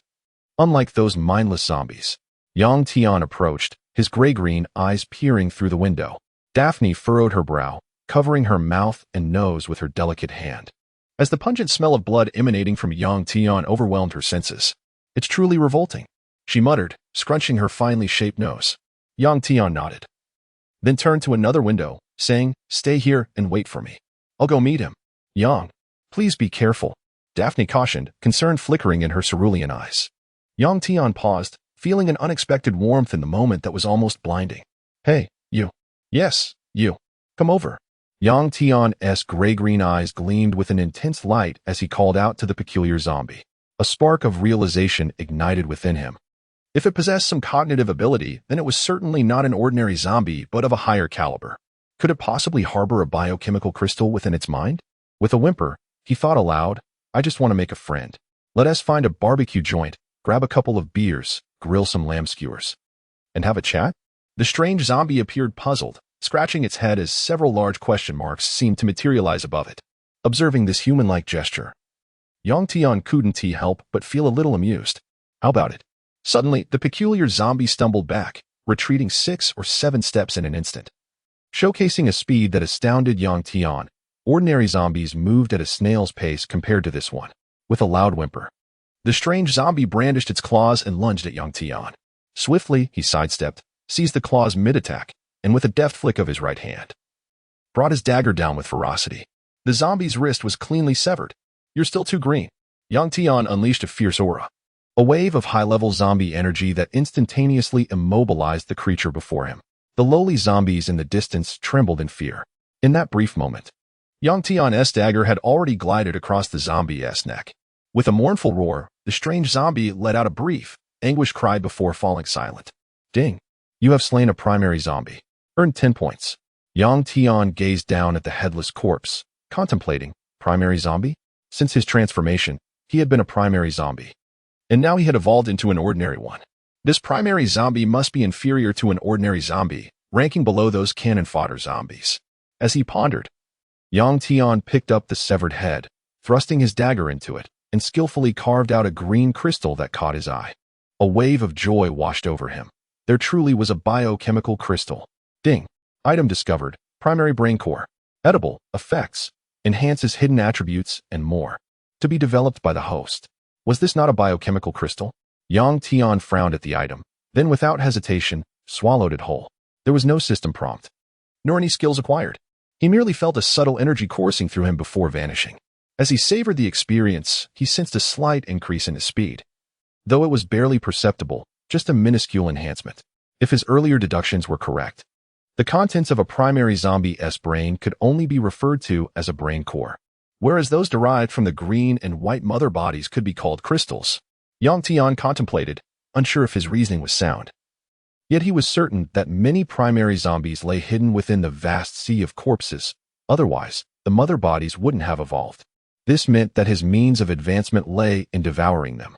Fortuitously, he had stumbled upon a primary zombie, yet young Tian couldn't help but smile ruefully. This minuscule speed boost was hardly sufficient for someone who had transcended 2 ranks above the ordinary zombie level. Nevertheless, it was better than nothing. He discarded the bloody head and turned his gaze back to the villa. Through the curtain's gap, he caught sight of her cerulean eyes again. A sudden thought struck him. Could she be transformed? The notion of a young girl development plan flitted through his mind, and unconsciously, young Tian stroked his chin, murmuring, "That name sounds a bit lewd, but I quite like it." Chapter 28. What existence? The following day, within the dilapidated and empty church, Yang Tian gazed at Daphne, whose eyes reflected determination as she accurately fired a bullet into the sluggish head of a zombie. A smile of satisfaction spread across Yang Tian's face as he approached Daphne and remarked, "We have successfully cleared out the zombies in this church. You performed splendidly today. But there remains one final step." "What is it?" Yang Tian retrieved a green crystal from his pocket, stating, "Consume this." After deciding on the girl development program, he had commenced a search that very night, and after much effort, he finally encountered a low-level zombie. This discovery left him somewhat disheartened, as he had anticipated a greater abundance of such zombies, only to find the occurrence rate disappointingly low. What further incensed Yang Tian was that despite the scarcity of low-level zombies, he had encountered 2 mother-level zombies within just a few days of arriving in this world, leading him to feel as though the game deity was favoring him, almost to the point of peril. "What is this?" Daphne inquired, looking curiously at the sparkling crystal in Yang Tian's palm. After a moment's hesitation, Daphne took the low-level brain core, closed her eyes, and swallowed it with determination, much like one would take medicine. "Aren't you afraid that what I gave you is poison?" Yang Tian jested. "Even if you intended to kill me, it would be effortless for you. And after these days, I have come to know that you are a good person," Daphne asserted resolutely. "A good person?" Yang Tian scratched his head awkwardly, feeling somewhat flustered by her declaration, which was a classic phrase used in romantic contexts when one party rejects the other. The girl let out a soft moan, tightly shutting her eyes. Yang Tian felt increasingly anxious, wondering if his assumptions were correct. This moment would reveal the truth. Suddenly, Daphne opened her beautiful eyes and moved her body. "What do you feel?" Physically." Yang Tian nearly stumbled to the ground, continuing to inquire, "I didn't ask if you were comfortable. Do you feel more agile than before?" "What?" Daphne's azure eyes reflected a hint of confusion. Yang Tian became increasingly unsettled as he realized he had overlooked her innate cluelessness. With a swift motion, Daphne drew her Glock handgun from her waist, striking a perfectly trained shooting stance, her speed remarkably enhanced. "Wow!" Daphne exclaimed excitedly, "I really am much faster." As she spoke, she began to sprint, demonstrating a significant improvement over her previously delicate physique, although she still fell short of the athletic prowess of a normal human. Indeed, Yang Tian thought to himself, contemplating that the girl development program could now be officially implemented, albeit with a dire shortage of materials. A soldier passed binoculars to a woman with wine-red hair, narrating, "Captain, it's right here." He entered the church with a human female. Kylie observed the distant church with furrowed brows, a human female? It appears she is being coerced. Reports indicate that this zombie possesses intelligence. What could he want with a woman? Several soldiers exchanged lewd glances, grinning mischievously. "What shall we do about the human?" An older mercenary inquired. "We cannot let one individual disrupt our plans. The mission takes precedence." Kylie sighed, then commanded, "D, B, and Bowie. It's up to you now. Do not hold back on ammunition. Once the battle commences, strike hard. The rest of you provide cover fire, manage any zombies drawn out by the commotion. We have only 10 minutes. Haha, Captain. I've awaited this moment for so long. That scoundrel has made it easy for us." A burly man hefted a rocket launcher, his voice booming like thunder. "Synchronize your watches. 14:37, 42. The time is now 14:38 sharp." A woman glanced at her wristwatch, declaring, 54321. Set. "Good. We only have 10 minutes. With such formidable firepower, I refuse to accept failure." She gestured, "Train. If things go awry, we'll need to act quickly for a rescue." "Rest assured, Captain. There won't be anything awry.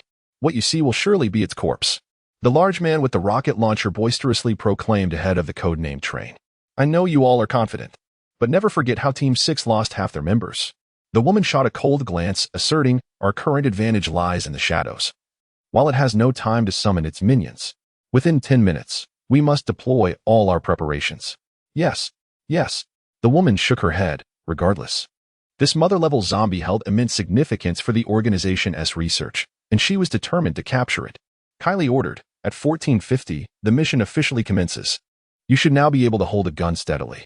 I believe with little practice, we shall soon be on our way to Los Angeles." Yang Tian softly spoke to the still excited Daphne. "What? Really? That's wonderful."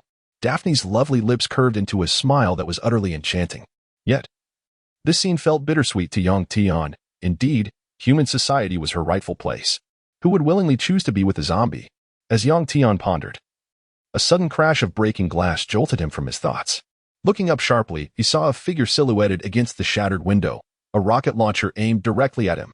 In a moment of instinct, Yang Tian seized Daphne and swiftly darted to the side. But it was not a projectile from the rocket launcher before him that exploded. Rather, it came from behind. With a thunderous roar, the ground trembled violently. The church's furnishings were sent flying, and grenades inexplicably rained in through the windows. The cacophony of explosions resounding as smoke billowed and fog thickened. Before Daphne could react, she felt the weight of a heavy body pinning her down, shielding her from the falling debris. They must have found us. Yang Tian seethed internally, reflecting on how careful he had been, only to still be detected. It seemed his frequent excursions had drawn attention. The rumbling continued, as if the church's roof might be torn asunder. Yang Tian held Daphne tightly as he sprinted towards a window that led directly to the backyard, only to be met with an enormous rocket heading straight for him. With a powerful push, he rolled aside just in time. Boom. Everything within the layer was obliterated. Haha, Captain. With such concentrated firepower, that damned creature would be either dead or rendered useless. The burly man with the rocket launcher bellowed, watching the swirling smoke with glee as he hastily reloaded. When I was human, I was chased by zombies. Now that I've become a zombie, I'm being hunted by humans. Yang Tian roared in frustration. Damn it. This is your own demise. Suddenly, the thick smoke within the church was replaced by a white, hazy mist. In merely 3 seconds, the dense fog enveloped the entire church. Visibility reduced to less than a meter. Captain, what do we do now? Should we continue the attack? I can see nothing. The voices of my teammates emanate from the radio, tinged with a hint of panic. Kelly, enveloped by the boundless fog in every direction, finds herself disoriented after just a few turns, unable to discern east from west. A profound shock courses through her mind. What manner of being is he? Chapter 29. Are you really? Do not panic. Remain still, contemplate your original position and direction, and attempt to exit this church. As Kelly shouted desperately, a sudden chill swept across the back of her head.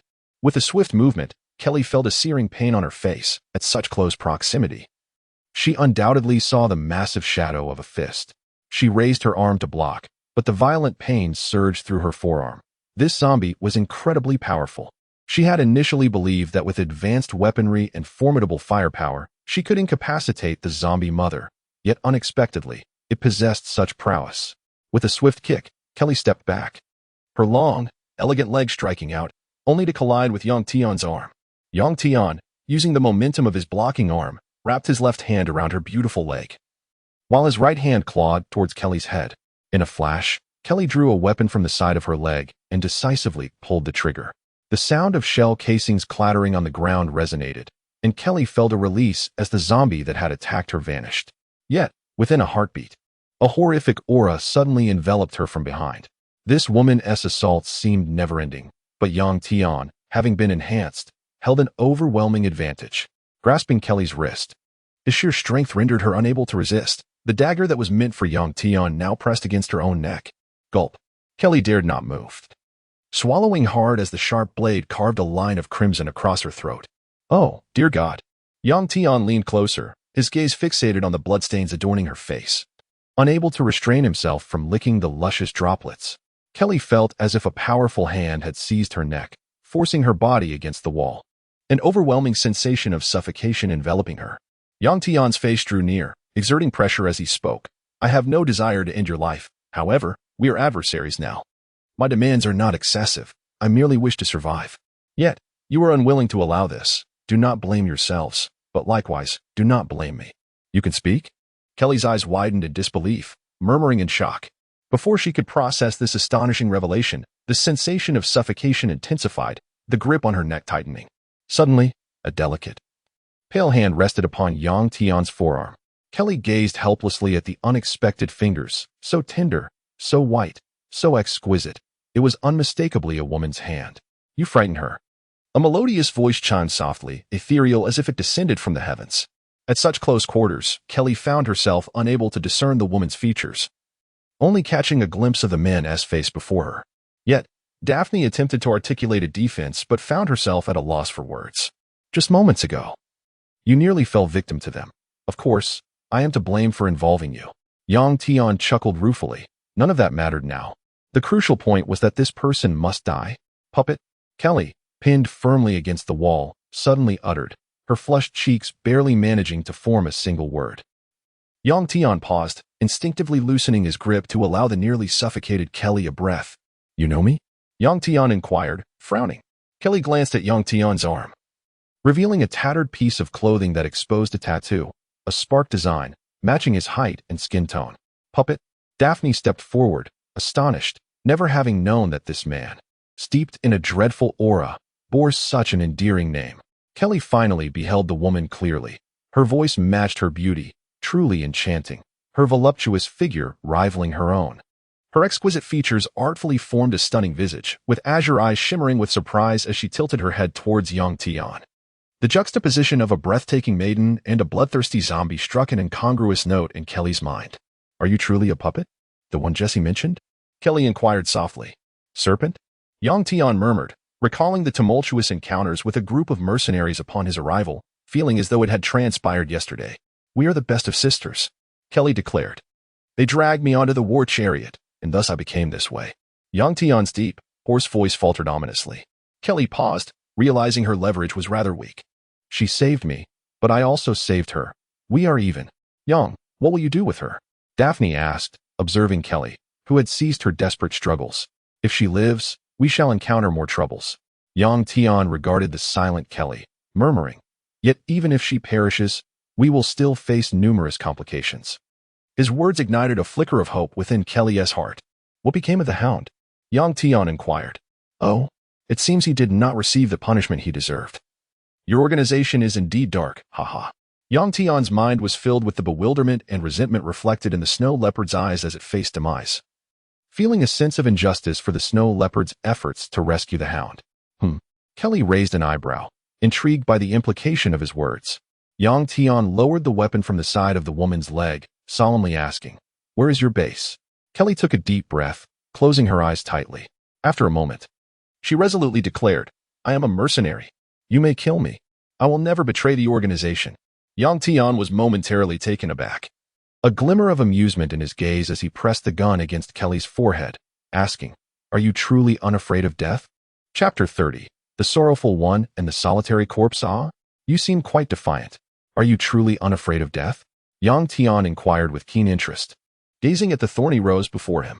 Kylie snorted softly, her gaze unwavering as she met Yang Tian's eyes. To live, one must have some convictions. I am a mercenary. Yang Tian raised an eyebrow, slightly moved by the resolute expression of the woman before him. I shall not pressure you, but do bear in mind. You owe me a life. He paused, his voice deepening. We are adversaries, and under these circumstances, my sparing you is akin to granting you a second chance. Kylie's expression shifted as she realized he intended to let her go. Was it truly because of Jessica? After a moment of astonishment, she nodded, acknowledging the stark reality of his words. By the way, Yang Tian suddenly turned to Kylie, his voice hoarse as he continued, during the fight. I licked the wounds on your face. I cannot ascertain if you may be infected. Kylie's eyes widened in shock. Her fingers brushed her cheek as memories flooded back of Yang Tian, tending to the bloodied mark on her face. Beautiful lady, I wish you luck. Should you find yourself in my predicament, with no one to shelter you, do not hesitate to seek me out. Yang Tian waved his hand and turned to leave. Daphne, witnessing his departure, hurriedly followed.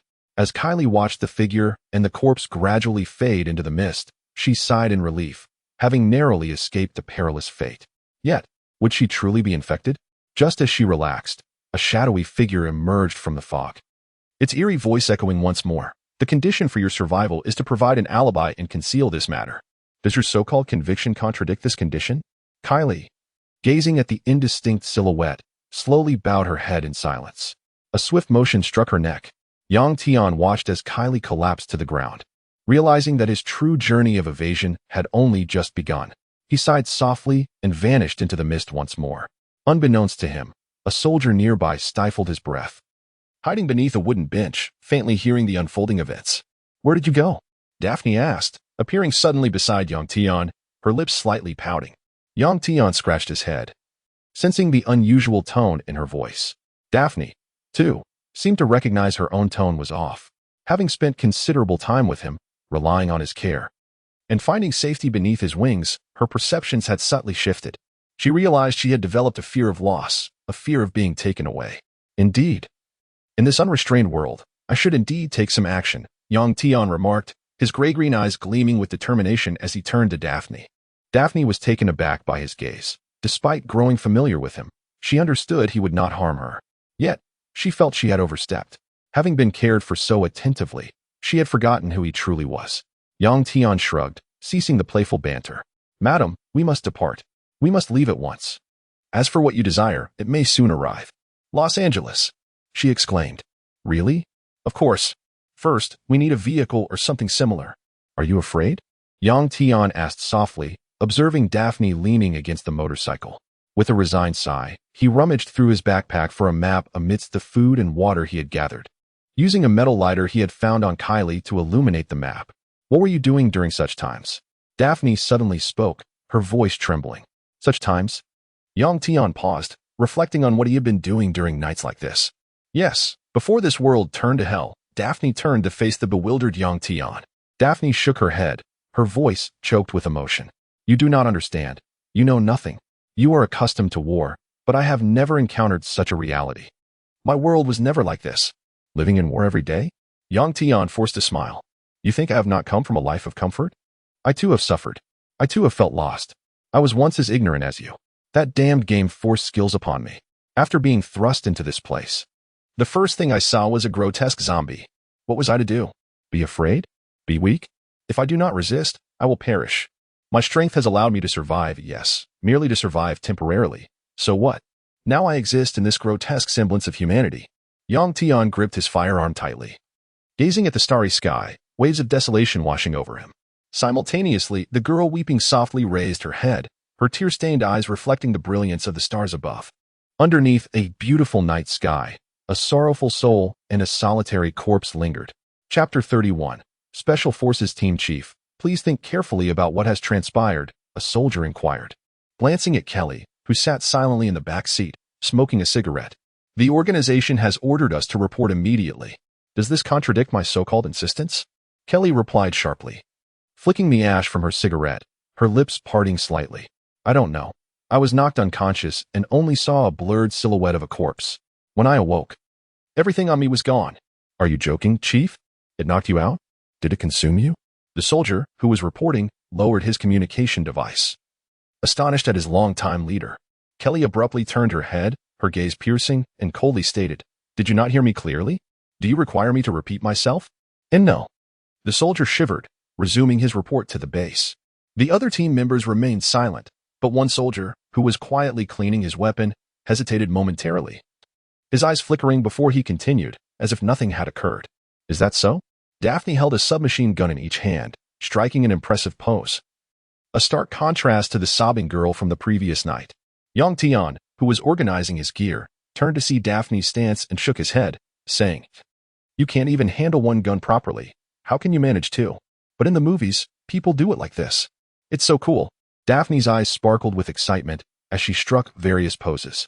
Tian lowered his head to continue arranging his belongings, casually retorting, "You are not like them. They can afford to fail and try again. But for you, failure means death or becoming one of the undead." "Humph," Daphne pouted, securing one MP7 and holding the other in a proper stance, asking, "Is this correct?" "Indeed, it seems my teachings from last night were not in vain." Tian glanced at Daphne and nodded. "Once you become proficient, you can attempt wielding one in each hand, but that will be your advanced training. This MP7 is quite suitable for one-handed use." "What else did you retrieve from her?"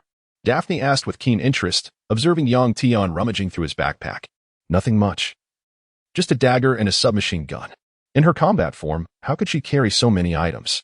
I didn't dare take her watch, fearing it might have a tracking device or something." Tian pulled the zipper of his large bag, slinging it onto his back. "And a lighter. Along with the cigarettes that made you cough last night." Daphne playfully winked, her face beaming with amusement, evidently recalling Tian's awkwardness. Tian scratched his head in embarrassment, recalling how he whimsically tried a cigarette last night and ended up choking. "Seeing you move past yesterday's state, I am truly happy for you. But, my lady, we must depart. Under normal circumstances, we would reach Los Angeles in a day's drive. But in this world, who knows what could happen? Perhaps we will take 2 days, 3 days, or even a week, or perhaps we may never arrive." Daphne huffed in discontent, retorting, "You shouldn't say such things."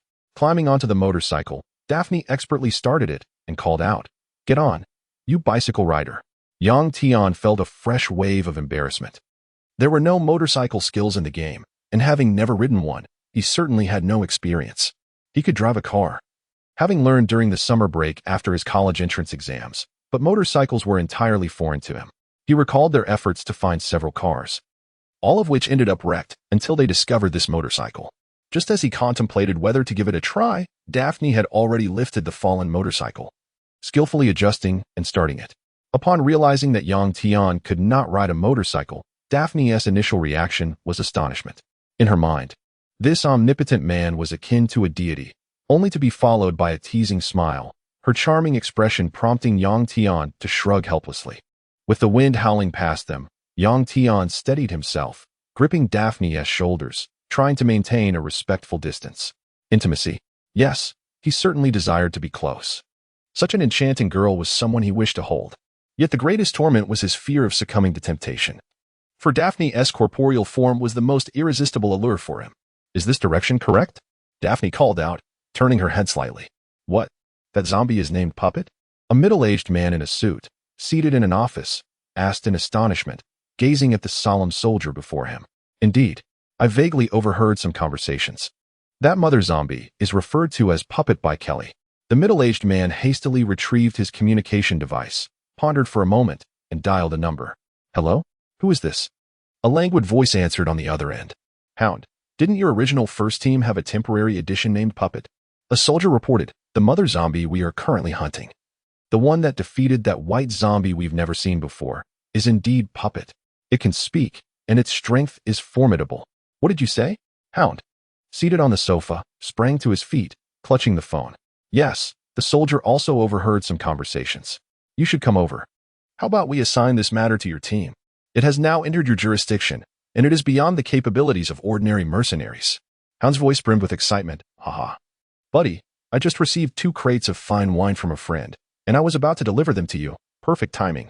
I'll be there shortly. Haha, good. The middle-aged man nodded. The Special Forces team is finally about to be deployed. If it truly is that Puppet, acquiring it would hold immense significance for the organization, and for me. The more Hound thought about it, the more exhilarated he became. Chapter 32. Is it really you? What did you say? Jessica has left? Kelly's eyes revealed an expression of disbelief as she gazed at the soldier before her. Yes, the Hound, using his connections, distorted the truth, ultimately leading the organization to issue a severe punishment against the Python. The soldier replied helplessly. What about the surviving lion and silver fox? Did they not defend themselves? The lion and silver fox have been reassigned by a secret department and are currently untraceable. When the Python learned of the organization's decree, it fled. This incident has caused quite a stir. She is now a wanted person. Damn it. Wasn't I supposed to ensure the Python's safety? Kelly struck the soldier's chest with her fist, sending him staggering back several steps. The soldier clutched his aching chest, grimacing in pain, silently regarding his former superior without uttering a word. Suddenly, Kelly felt something amiss. Her surroundings blurred, her mind clouded. Boss. Boss. The soldier's previously clear voice became increasingly indistinct. There are people ahead. Daphne, riding her motorcycle, suddenly exclaimed, spotting a few humans resting in the distance. The two had traversed the desolate wilderness, encountering some wild dogs along the way, which had exhausted Yang Tian considerably. It dawned on him that not only had humans transformed into zombies, but some animals had also succumbed. Take the wild dogs, for instance. Their bloody bodies and crimson eyes were chilling. Their unparalleled speed astonished Yang Tian. He never anticipated that these zombie dogs would possess such formidable strength. Let us not concern ourselves with them. Our supplies are sufficient. We should find a place to rest before nightfall. Indeed, Daphne nodded, feeling that these humans were far less secure than the zombies trailing behind them. Through their recent interactions, Daphne had come to perceive Yang Tian as an amiable companion. Most surprisingly, this mercenary, who had been through the ravages of war, exuded an almost boyish charm. A contradiction that left her perplexed. How could a ruthless killer evoke such feelings?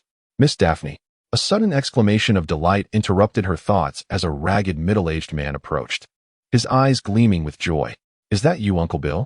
Daphne recognized the disheveled figure after a moment of contemplation. It was a steward from her family. Splendid. Miss, we finally found you. You have no idea how frantic Master and Madam have been. It truly is you, Uncle Bill. Overcome with excitement, Daphne hastily dismounted and rushed toward him. Oh, thank God. Master and Madam dispatched 2 helicopters to locate you. One returned empty-handed, and the other has yet to report back. Reluctantly, they sent us to find you. We finally succeeded. What are you doing here? Why are you in such a state? At the nearby farm. We came under heavy attack. We ran out of ammunition, and our vehicle malfunctioned. Those demons claimed several of our lives, and I was the only one to escape. The middle-aged man's eyes brimmed with tears, threatening to overflow. After a moment, Daphne noticed the others and softly inquired, "Who are they?" "They are not from the family. They are people I met while escaping. Just a temporary team." As he spoke, a flicker of concern crossed Bill's eyes as he glanced aside. Indeed. The 2 middle-aged men and 1 young man in their group gazed at the suddenly appearing exquisite young lady with unabashed desire. The small team consisted of 6 individuals, 4 men, including Bill, a middle-aged woman, and a baby cradled in her arms. The infant slept soundly in his mother's warm embrace, blissfully unaware of the grim world around him. Yet, the mother's eyes were red-rimmed, casting anxious glances at the men, clutching her child tightly. Hey, you can't behave this way. In this world, we are a team. We are all in the same boat. My lady needs some water and bread. We don't need useless individuals joining us. Such a weak woman can offer us nothing. A leader with a lecherous gaze chuckled, remarking, "Look at Jenny. She could contribute her body, and perhaps in our hunger, she might even offer her baby. Only people like that are of any use. If she joins our team, she must specify what she can contribute." "Contribute what?" "Your unrestrained, naked gaze reveals your intentions." Bill. Daphne, unable to endure any longer, stepped forward and grasped Bill's arm, pulling him away as they walked further away. "I'm sorry, miss. I've let down Master and Madam's expectations. If you are truly famished," Bill stammered, desperately seeking a solution. In this frenzied world, they had endured too much. They could not believe that a frail woman could survive, even if she had fortuitously acquired a motorcycle with a bit of fuel. "Miss, don't say that. I know you were trying to comfort me. We can think of a way." Bill clearly believed Daphne was merely trying to console him. "You do not believe me?" Daphne's expression hardened, her brow furrowing, her tone somewhat stiff. Bill was taken aback, having never realized that this pampered child could exhibit such assertiveness. What had transpired in her life these past days? Indeed, Daphne was no longer that sheltered child in an ivory tower, shielded under someone else's wing. She was a person who had slain numerous zombies and had been forged in the crucible of blood and violence. "I believe." Bill swallowed hard, his voice faltering. Daphne's lips curled into a bittersweet smile. "So, this is how you intend to leave, believing you have fulfilled your promise?" "John, perhaps that girl truly has something to offer." One of the men addressed the gun-wielding individual. "Why don't we?" John let out a hearty laugh, patting the man on the shoulder. "Joe, we share the same thoughts. We will split what's in that bag, and as for that girl, huh? But where did that one who rode on the motorcycle go? Who cares? Without her, wouldn't our operation go more smoothly?" The young man continued to grumble. "And I should go first. Damn it, it's always you who gets to go first." Chapter 33. Kill him. After a brief negotiation, 3 men rose slowly, their faces adorned with smiles. Nearby, a mother cradling her infant trembled violently, clutching her child tighter.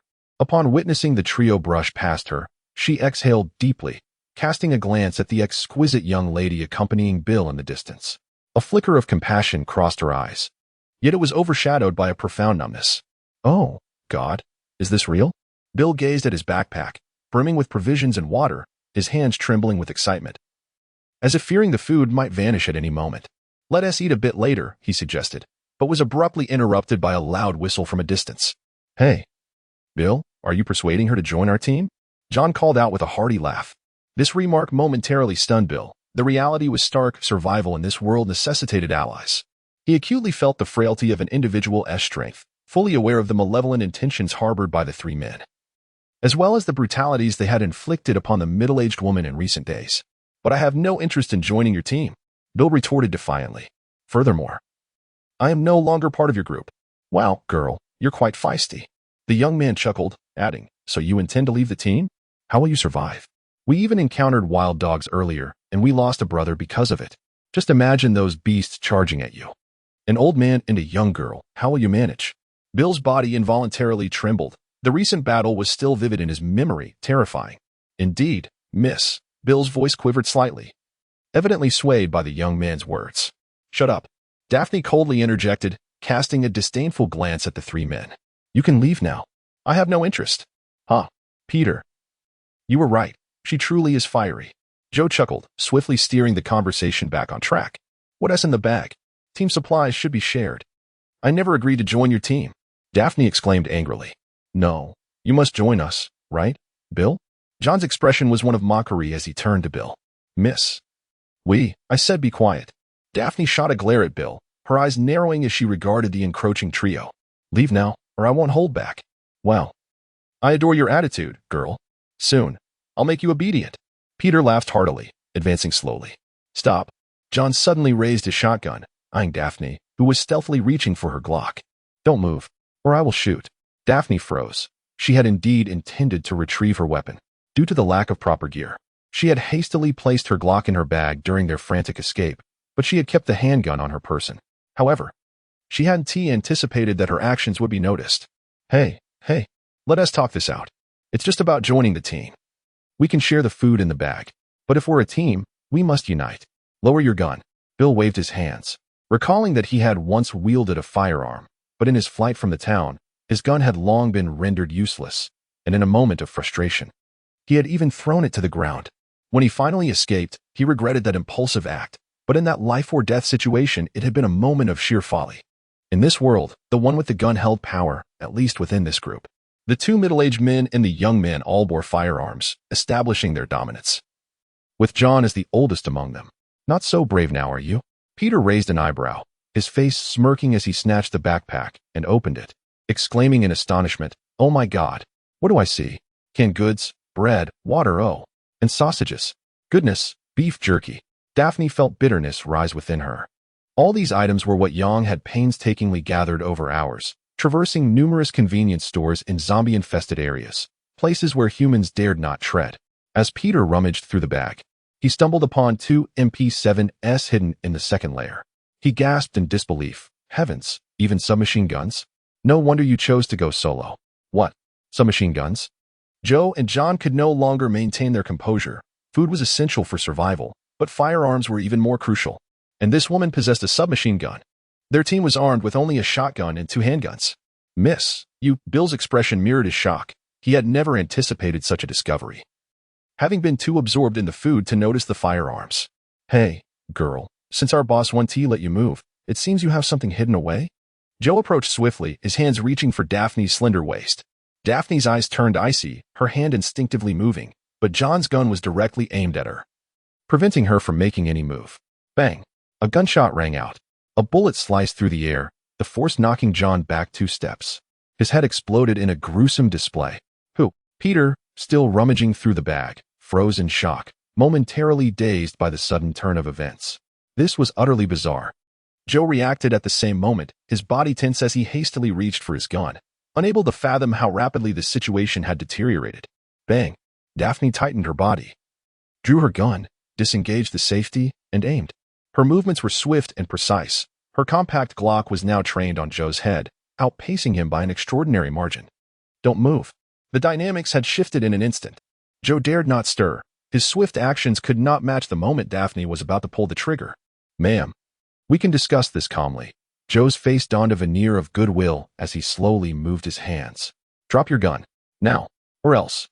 Daphne radiated an aura of lethal intent. Having dispatched several zombies, her presence was unmistakably threatening, leaving no doubt she would fire in the next second. Joe hesitated. Upon witnessing the slight movement of her pale finger, he promptly discarded his handgun. With a soft thud, the firearm hit the ground. Kill him. A low, raspy growl echoed from a distance, sending chills down one's spine. In such a scene, at such a moment, the sound was music to Daphne's ears. Chapter 34. Who is truly insane?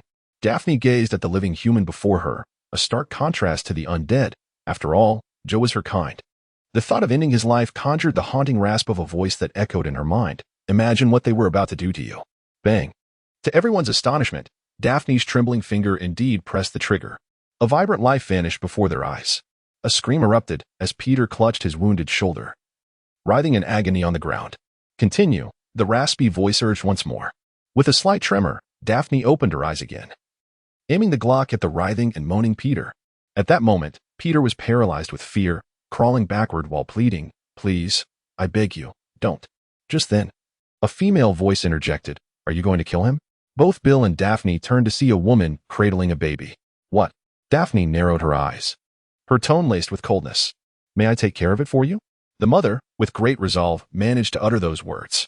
Daphne and Bill were taken aback, staring at the woman whose face bore both determination and a plea. "Can I be the one to kill him?" she reiterated, her voice thick with desperation. "What are you hiding here for?" Daphne rushed towards a distant figure, a corpse standing still, the silver gleam of a Barrett rifle dazzling under the sun. "Aren't you going to speak to your family? My presence might frighten him." Tian chuckled softly. "I didn't expect such chaos to arise in such a short time. You truly are a harbinger of disaster."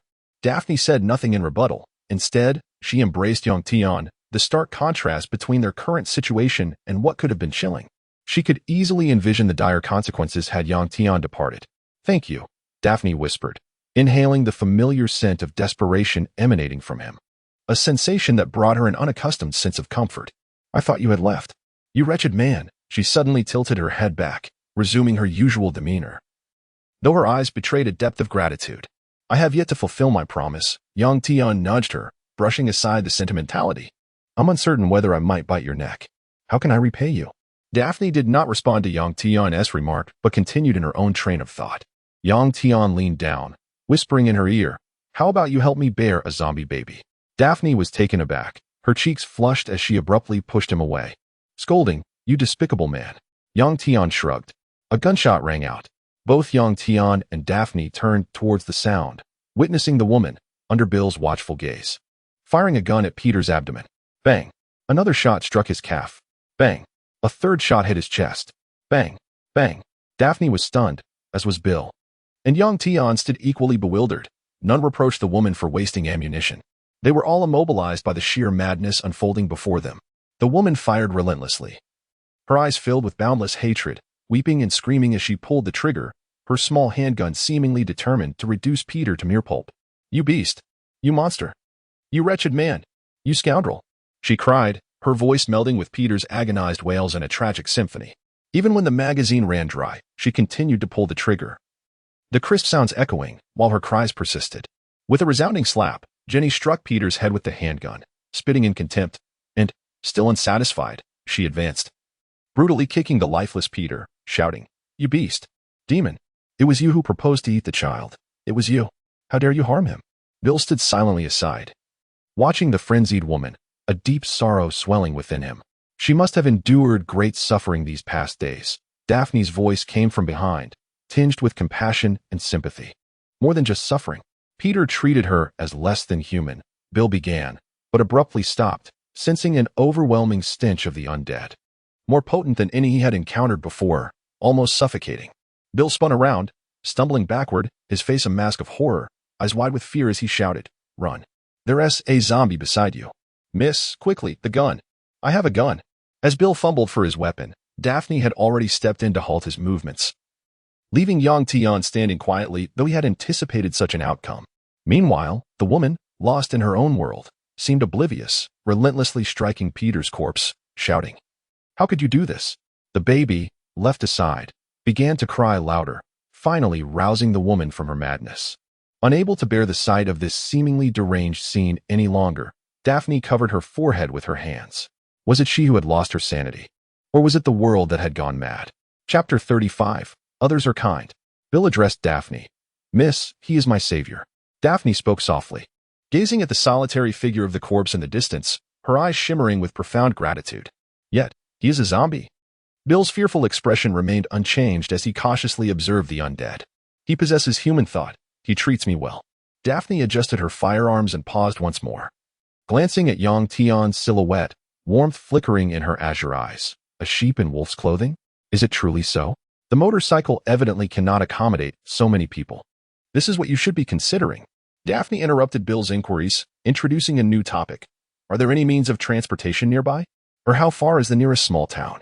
No sooner had she spoken than Jenny, nursing a child, turned her head, her eyes filled with endless pleading as she looked at Daphne. "There is. But it is exceedingly dangerous." Bill hurriedly shook his head, attempting to dissuade his mistress's intentions. "Speak," Daphne uttered, her tone carrying an undeniable weight. "Bill."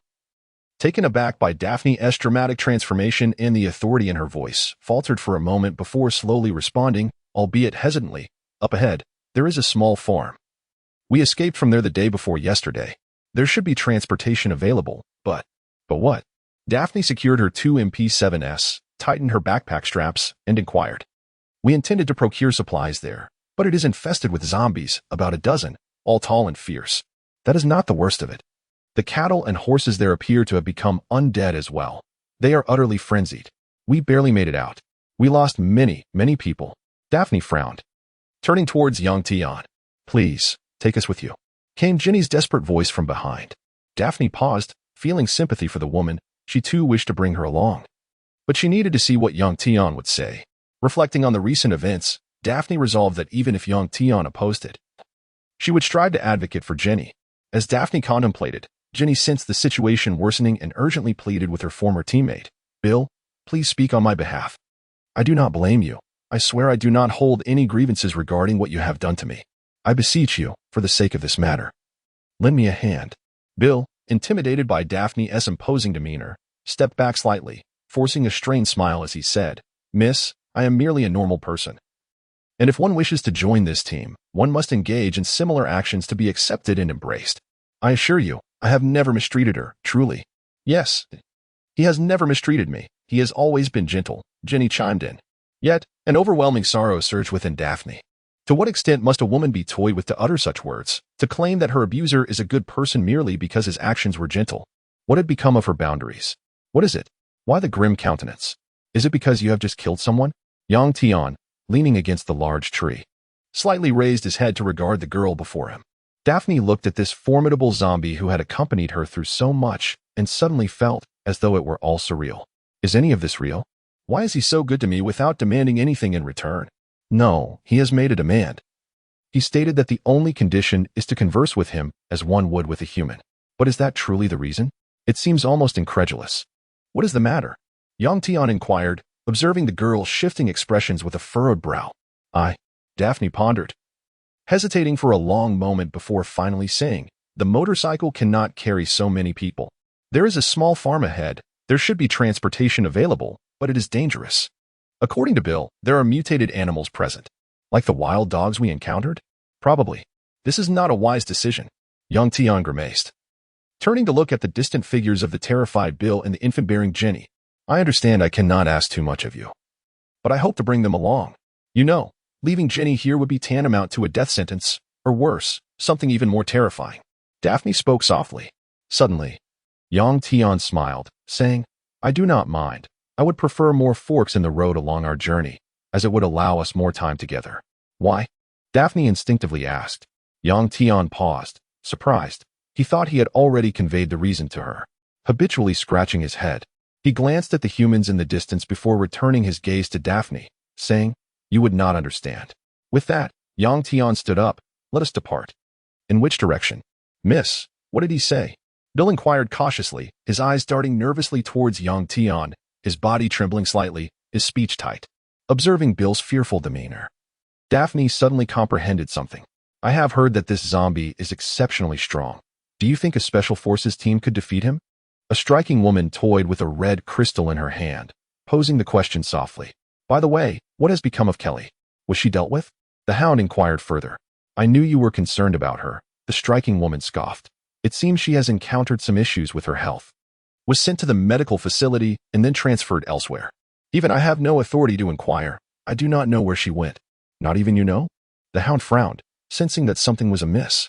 Could it be that Kelly has connections to certain influential families?